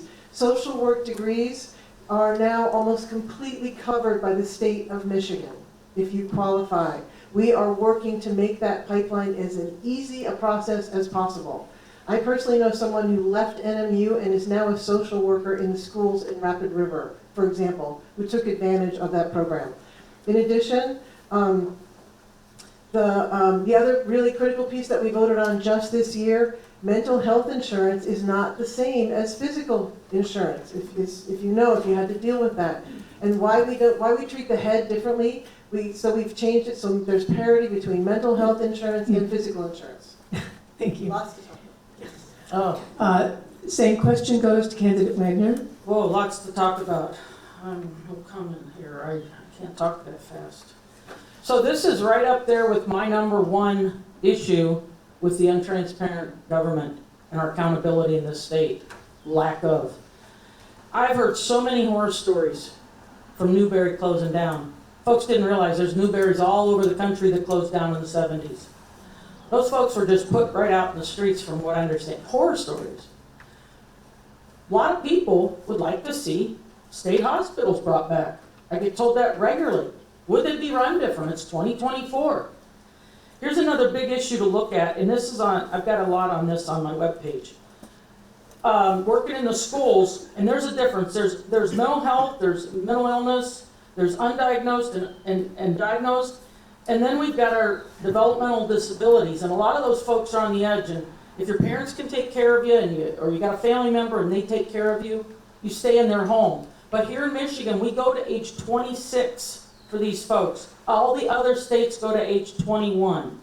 We're the only state. Folks move here just for our developmental disabled type system that we have. It's a long study and everything. Whole body health, I push that. I call it mental brain health on all my flyers. We should go into an office and we should examine both our whole mind, our body, and everything. See if things are working right. See if you're just lacking a vitamin or something like that, and I'm all done. Thank you. No one expects a whole position paper in one of the afternoons. You guys are doing great. Okay, we have a new question, and that will start with candidate Mason. What do you think should be changed or added to the firearm safety laws that took effect this year in Michigan?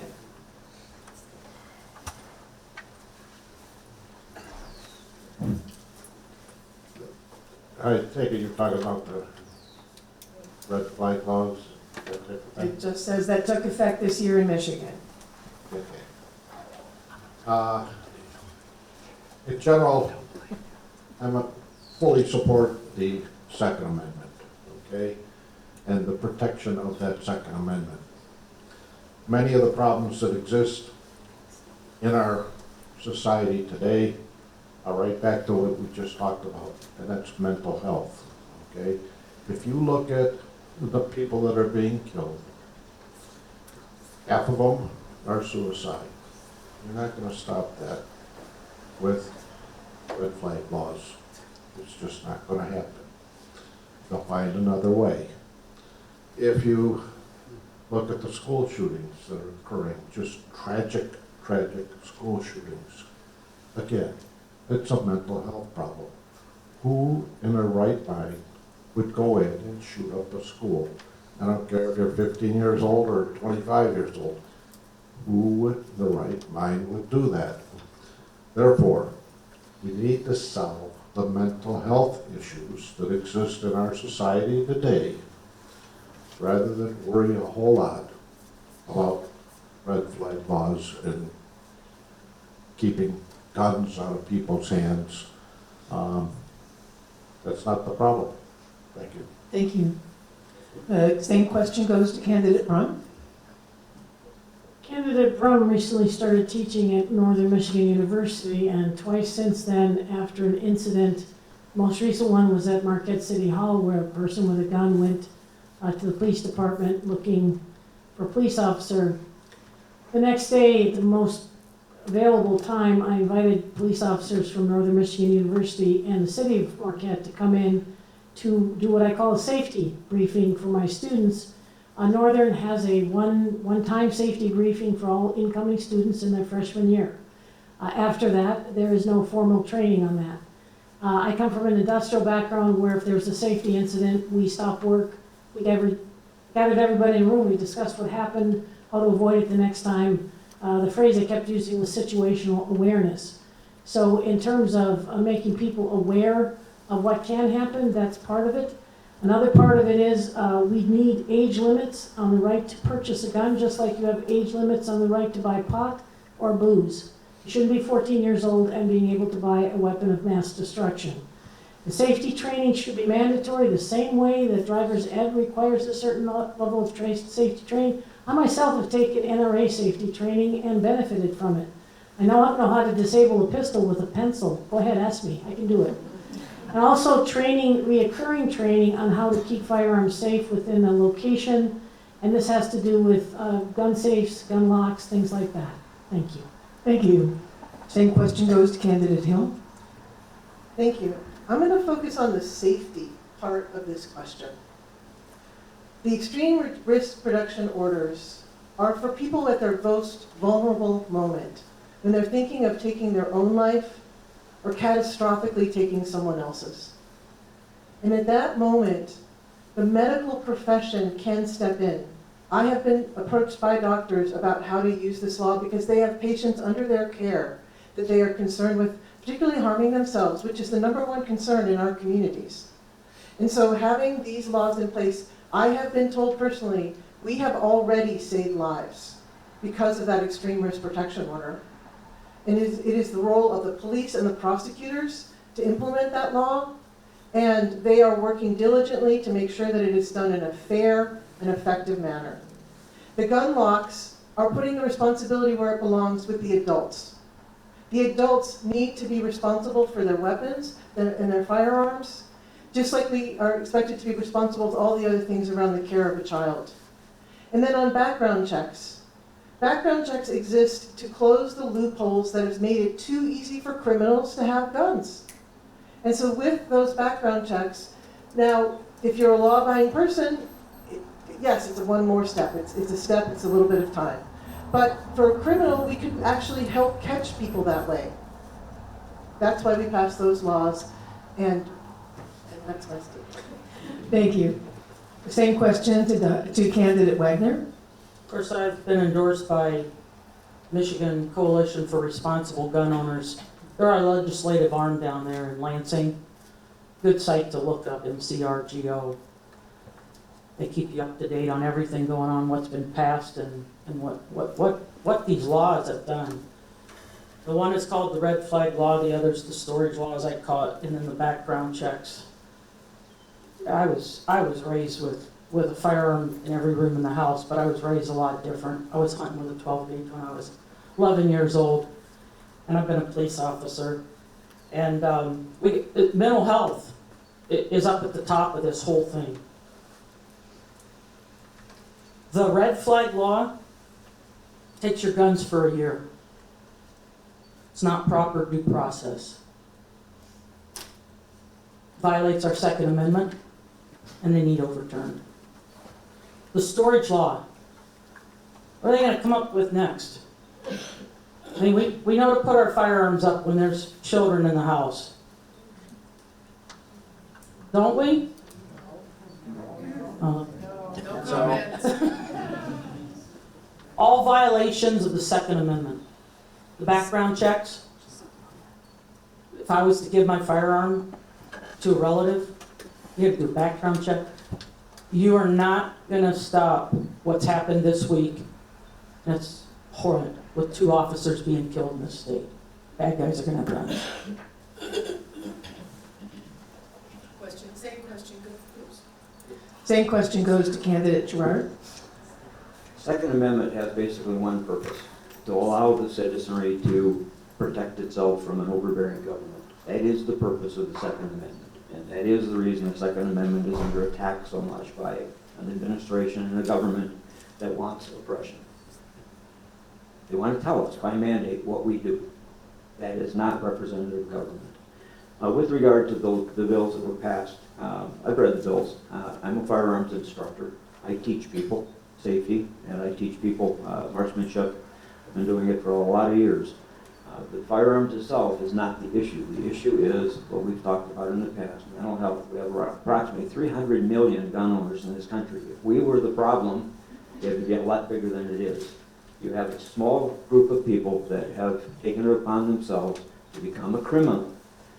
The Michigan State shooting was a convicted felon that was arrested with 2 additional felonies that the prosecutor plea bargained down and turned loose. Then he created the act.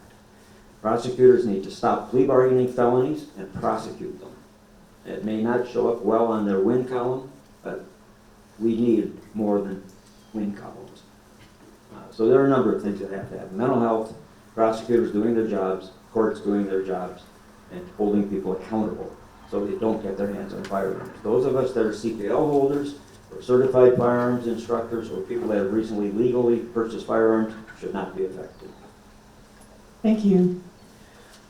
We are now coming to our last question before our closing. Oh, I'm sorry, did we miss? Back.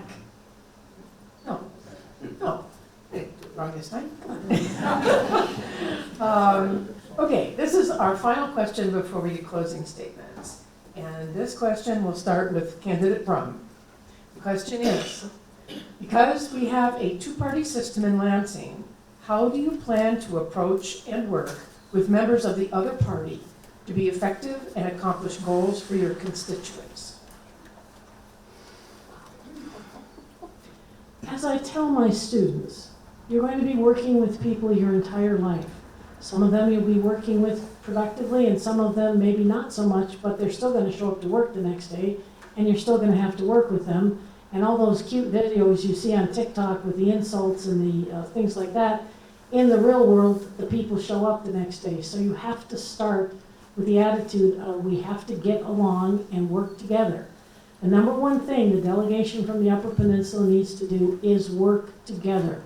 We are by far outnumbered by other people in the state legislature with other interests. You may be surprised to know that the vast majority of people who travel to the Upper Peninsula are not from the Lower Peninsula, they're from out of state. In fact, I've lived and worked in the Lower Peninsula many times, and the idea of crossing the Mackinac Bridge was like abhorrent. I mean, there's just so many other places to go. So the number one thing you have to do is you make the commitment to work. When candidate Melody invited me to her kickoff meeting, I went. I thought, what the heck, I might as well listen and talk and learn, and it was a very productive meeting. I've demonstrated in the past, I've dealt with people from all over the world, different cultures, different backgrounds, and worked productively creating intellectual property rights. All you have to do to decide to get things done is decide to work together. And you just have to be a grown-up to do that. That's what we need, more grown-ups. Thank you. The same question to candidate Hill. Thank you. There's really three parts to the job. And first and foremost, actually, is constituent service before we even get to bills and lawmaking. And on that, we are absolutely 100% unified, that we bring the resources and solve problems for the Upper Peninsula and for the residents and what they need and the businesses and what they need. We work together tirelessly, and the amazing Linda, who's about to retire, who works in Senator McBroom's office, is really a treasure, and we're going to miss her very much. And we work together so closely on those issues. And then you have the part of developing a bill, talking to each other as you're thinking about what do we want to get done, what's an issue that needs to be addressed. And in that bill development, there's finding the time to work together is a bit of a challenge sometimes. The Senate and the House actually meet at different times. And so there's some challenges around time, but we work on it.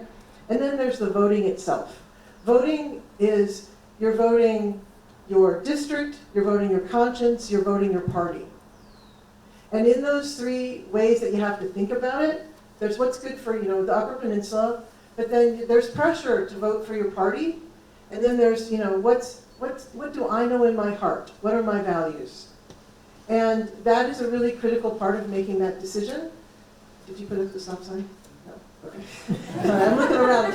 I'm like, if you don't. Okay. So, and on those things, it really depends on the issue, but it is actually first and we must. There are the values that we share as Upers that I want to make sure that we are enacting into law. Thank you. Same question to candidate Wagner. What was it again? Because we have a two-party system in Lansing, how do you plan to approach and work with members of the other party to be effective and accomplish goals for your constituents? Well, I'm going to bring up inviting Margaret to my opening thing. I saw her at the courthouse, and Rep. Cambenzi always left a pile of the Michigan Constitution sitting there. And because it states right in there the abortion issue that got passed, some folks don't believe it till you show it to them. And I go, I can't do nothing about it. It got passed by the people. It's legal to birth. So anyway, I'm looking for these and they're not there. And Margaret Brum walks up. And just she befriended me at one of these forums I've done before. And I have a lot of Democrat friends. Number one thing I would do, if you want to pass something that's going to work, folks don't know that the TCF Center was a counting location. I'm constantly educating out there.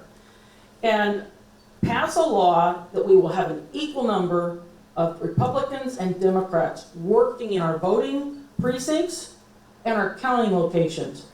I believe that that is the biggest thing that would unite us. Working together, it forces you. I worked with folks that didn't believe like me. We were professional. We didn't dare break rules like here and call each other out or something. You got a job to do, and you do it. And there's a statement out there about the uniparty and that they're working so much together and they're just passing it. Yeah, the lobbyists and legislators have been controlled down there and stuff, and things haven't gone right. Sorry. Thank you. The same question to candidate Gerard. The Upper Peninsula is comprised of 4 representative districts and 1 Senate district. All of our responsibilities are to represent our constituents. And I don't care what party you're in, because it will change on occasion. We all need to work together to the best interests of the UP. What happens in the far west district or the far north district impacts the central district, the 109th. What happens in the east impacts the 109th. Conversely, 109th impacts all of them. We need to speak with one voice to cover the Upper Peninsula for 300,000 roughly residents rather than my 90,000. So in answer to your question, absolutely. I'd have to work together across the aisle if necessary to accomplish the objectives that you want accomplished. That's all I need. Thank you. Thank you. Same question to candidate Mason. Yes, I agree 100% with that. The fact of the matter is, we make up 3% of Michigan's population. It is important if we're going to accomplish the goals necessary for us in the UP, then we must stand together. I don't care if a bill is proposed by a Republican or a Democrat, or if I propose a bill as a Republican candidate, we must work together. If it's not going to be good for the Upper Peninsula, it's not good for me, okay? As far as how will I work with others, because we are only 3%, so my whole background, most of my career, has been negotiating with Chinese ministers, with government officials here in the US, with Europeans, and the goal was to make things better for all of us. Make things better for the European people I was dealing with or the Chinese people I was dealing with. And we didn't always have the same goals in mind at the beginning. But by golly, by the end, we had accomplished something. And it's just listening to concerns. That's where I'm at. That's what I've been doing my entire life. Thank you. Thank you. We have now come to the final minutes of the 109th District Primary Forum. Each of our candidates will have 2 minutes to make a closing statement. I'm going to start by reading the statement that Carl Bonak sent us, since he was not able to be here tonight, and I'll have the same time limit. Okay. We'll wait till the timer's ready. Oh. Ready? Okay. This is the formal statement by Carl Bonak. Good evening. I just wanted to take a moment to thank you all for being here and for caring about the direction of our future in Michigan. I also wanted to apologize for not being here personally, as we had another event on the schedule that we were unable to move. But I want to share just a couple of important things. Anyone who knows me understands I am not a politician. I love people. I love our communities, and I love the Upper Peninsula. For 30 years, I've been in your homes telling you when there were clear skies and when storms were coming. You've trusted me, in part, I hope, because you know I care about you. I think we've had too much partisanship, too much angry infighting, and too much win at all costs when it comes to politics. I am looking to put our peninsula above partisanship. If someone has a good idea that will help the UP, it shouldn't matter what party they are in. And likewise, when it's a bad idea for the UP, it shouldn't matter what party the idea comes from. We should fight it. I am running for state representative because I want to work with the rest of the Upper Peninsula legislative contingent to amplify our voice in Lansing. It's a small voice. We only have 3% of the state's population. That's why it's been a tradition for the UP state representatives to work together for the good of the Upper Peninsula and its residents, no matter party affiliation. Last year's energy legislation passed by House Democrats will have a negative impact on UP residents. One study commissioned by the Mackinac Center for Public Policy warns that this legislation will double our power rates in the coming years. Electricity is the lifeblood of our economy. There must be a constant flow. This legislation mandates that our grid be powered almost exclusively by weather-dependent wind and solar energy, which means less reliable electricity. This harmful legislation will put our livelihoods and way of life in jeopardy. Unfortunately, we seem to be losing control of how we want to live here in the UP, and we're handing over more and more control to Lansing. I believe that has to stop. It's important to understand that we are not one-size-fits-all state and need to stop acting like we are. Was that stop? Thank you. Okay. The next closing statement will come from candidate Wagner.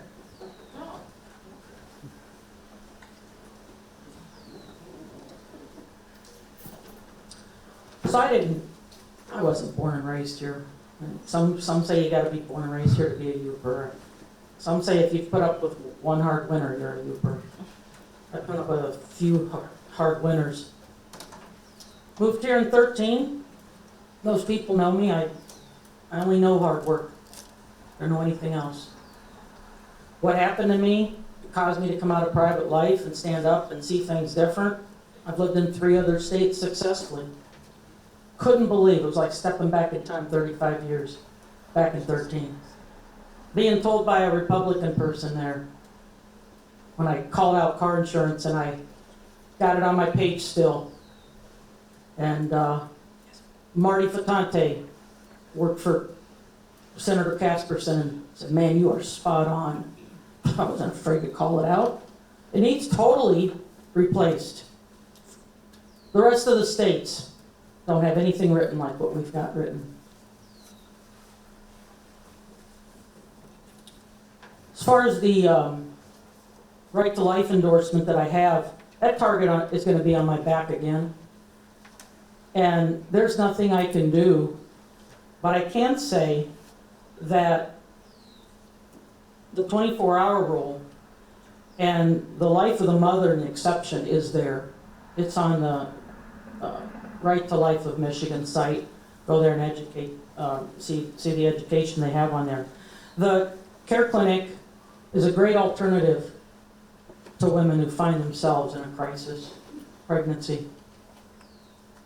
I've been a supporter of them for a long time. 9 days of early voting is too much. Both Democrats and Republicans say so. Like I said, I'm a hard worker. I knocked doors during COVID. I got more stories. I got to write a book just on that. I've been threatened to. Thank you so much. Thank you. The next closing statement will be by candidate Gerard. Again, thank you all for being here. It's encouraging. It's one of the biggest crowds we've had in this room in quite a while. Over the 50 years that I've been doing this, I've worked with a lot of you as I look around the room, either socially, actually, in work relationships or in educational relationships. And you know me. You know what I do. You can look around Marquette Township and Marquette County and see what we do.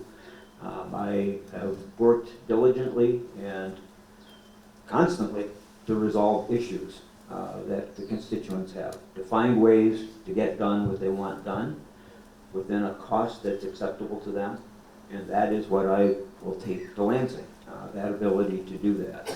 I'm not afraid of challenges. I'm not afraid to fight when fight is necessary, and I've made the UP my home. Most of you don't know that I'm actually Canadian. I became a citizen in 1974. I had to go through the whole immigration process, even though I had a bachelor's degree from Northern Michigan University at the time. So what's going on with immigration is important to me, and it should be important to you because it will be here eventually. In any event, I ask for your support to go to Lansing to represent you, and only you, in deliberations with the House. Thank you. Thank you. The next closing statement from candidate Mason. Yes, thank you all for joining us tonight. Well, I'm not from the Marquette area, I'm from Bergen County, so most of you I don't know. But that's one of the reasons that I've spent my time knocking on thousands upon thousands of doors this election cycle.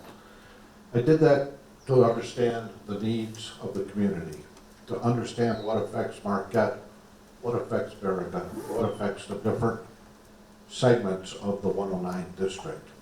I've covered all 4 counties, and I've covered it every day. It takes me about 3.5 hours to get from one end to the other, but I do it every day. Something that's often missing in government policies is the unintended consequences they have on businesses or us, okay? In business, I was a business development manager. In business, I was forced to look at the total impact, how this impacted our company that I work for, whichever one it was, and how it impacted the customer or the country that I was dealing with. How it affected the marketplace. So, how a new product would be received in the marketplace was huge. How it would affect the departments within our organization, say our engineering department, our marketing department. I had to do all of that to determine, is this the right decision to make? With that, without that planning, things fail, okay? A company cannot run a business and survive if everything is not thought through. We have legislation that's passed on energy. It's not thought through. These are the skills I plan to bring to Lansing this fall, Your time is up. so please vote for me on August 6th. Thank you. The next closing statement will be from candidate Brum. I once sat next to the great late Mike Plord when we were both running for city commission in the city of Marquette. When he taught me that first forum, I've stayed with me ever since. In your concluding statement, you start with a 1-sentence statement. Please vote for me. These other people are very nice. I would be happy to take them out to dinner. Please vote for me. Okay? You are special people. Number one, you're here, and that makes you special. I've been all over the world. I've never found tougher, more resilient, more innovative, more adaptable, more flexible, more full of guts people than in the Upper Peninsula. Some of us are born here, some of us come here by choice, but to stay here and thrive here, you have to be more than the average person. You're here tonight when you could be off having a good time. There's movies, there's dancing, there's all sorts of ways to have fun, and you're locked in a room here listening to me talking about septic tanks, which means you have an enduring quality of you want to know. You are not people I refer to as F of F, fussing on Facebook people. You come to the meetings, you listen, you learn, you make up your mind. So tomorrow, when most of you will get your absentee ballot and you mark Margaret Brum, vote for me, you will then send a note to your nearest and dearest that you voted for me, Margaret Brum, because I asked you to vote for me, and because I'm here now prepared to give everything I've got for the people of the Upper Peninsula of Michigan. And I thank you for the opportunity to do so. Thank you for coming tonight. Thank you. The last closing statement is from candidate Hill. Thank you very much. I'm going to use my loud voice because that's the voice I use when I represent us down in Lansing. Thank you for the opportunity to express my vision for the Upper Peninsula, a place where people of all ages can live, work, play, and thrive. We have an incredible opportunity ahead of us to build a more prosperous and resilient region. The UP can be powered by clean energy, clean water, and sustained by our dogged determination to innovate. But we're also at a crossroads. If we want to capitalize on the incredible opportunities in front of us, We can't rely on the same short-sighted leadership that left us behind in the past. As your state rep, I'm working every day to realize our potential. And I've lost my place. That means implementing new technologies that will help us reach full energy independence, so we can stop depending on foreign countries trading fossil fuels to do right by us, and we can start doing right by ourselves. It's ensuring that our natural resources are healthy and provide not only fun and recreation, but real sustainable livelihoods. It's fighting for the infrastructure support that past state leaders have refused to provide, and supporting sustainable, safe mining and logging. We need to attract talent, teachers, healthcare providers, builders, and more. And we must ensure the folks who live and work here can find housing, that they can afford to make a life here. When Governor Whitmer talks about helping families make it in Michigan, it's the legislature's job to bring that vision home. I want to help families make it in the UP. When I'm reelected, I'll continue fighting for the rights we expect as Americans, like the freedom to choose when, where, and how to start our families, and who we marry. Thank you very much. Thank you. This concludes our formal candidate forum for the 109th primary election.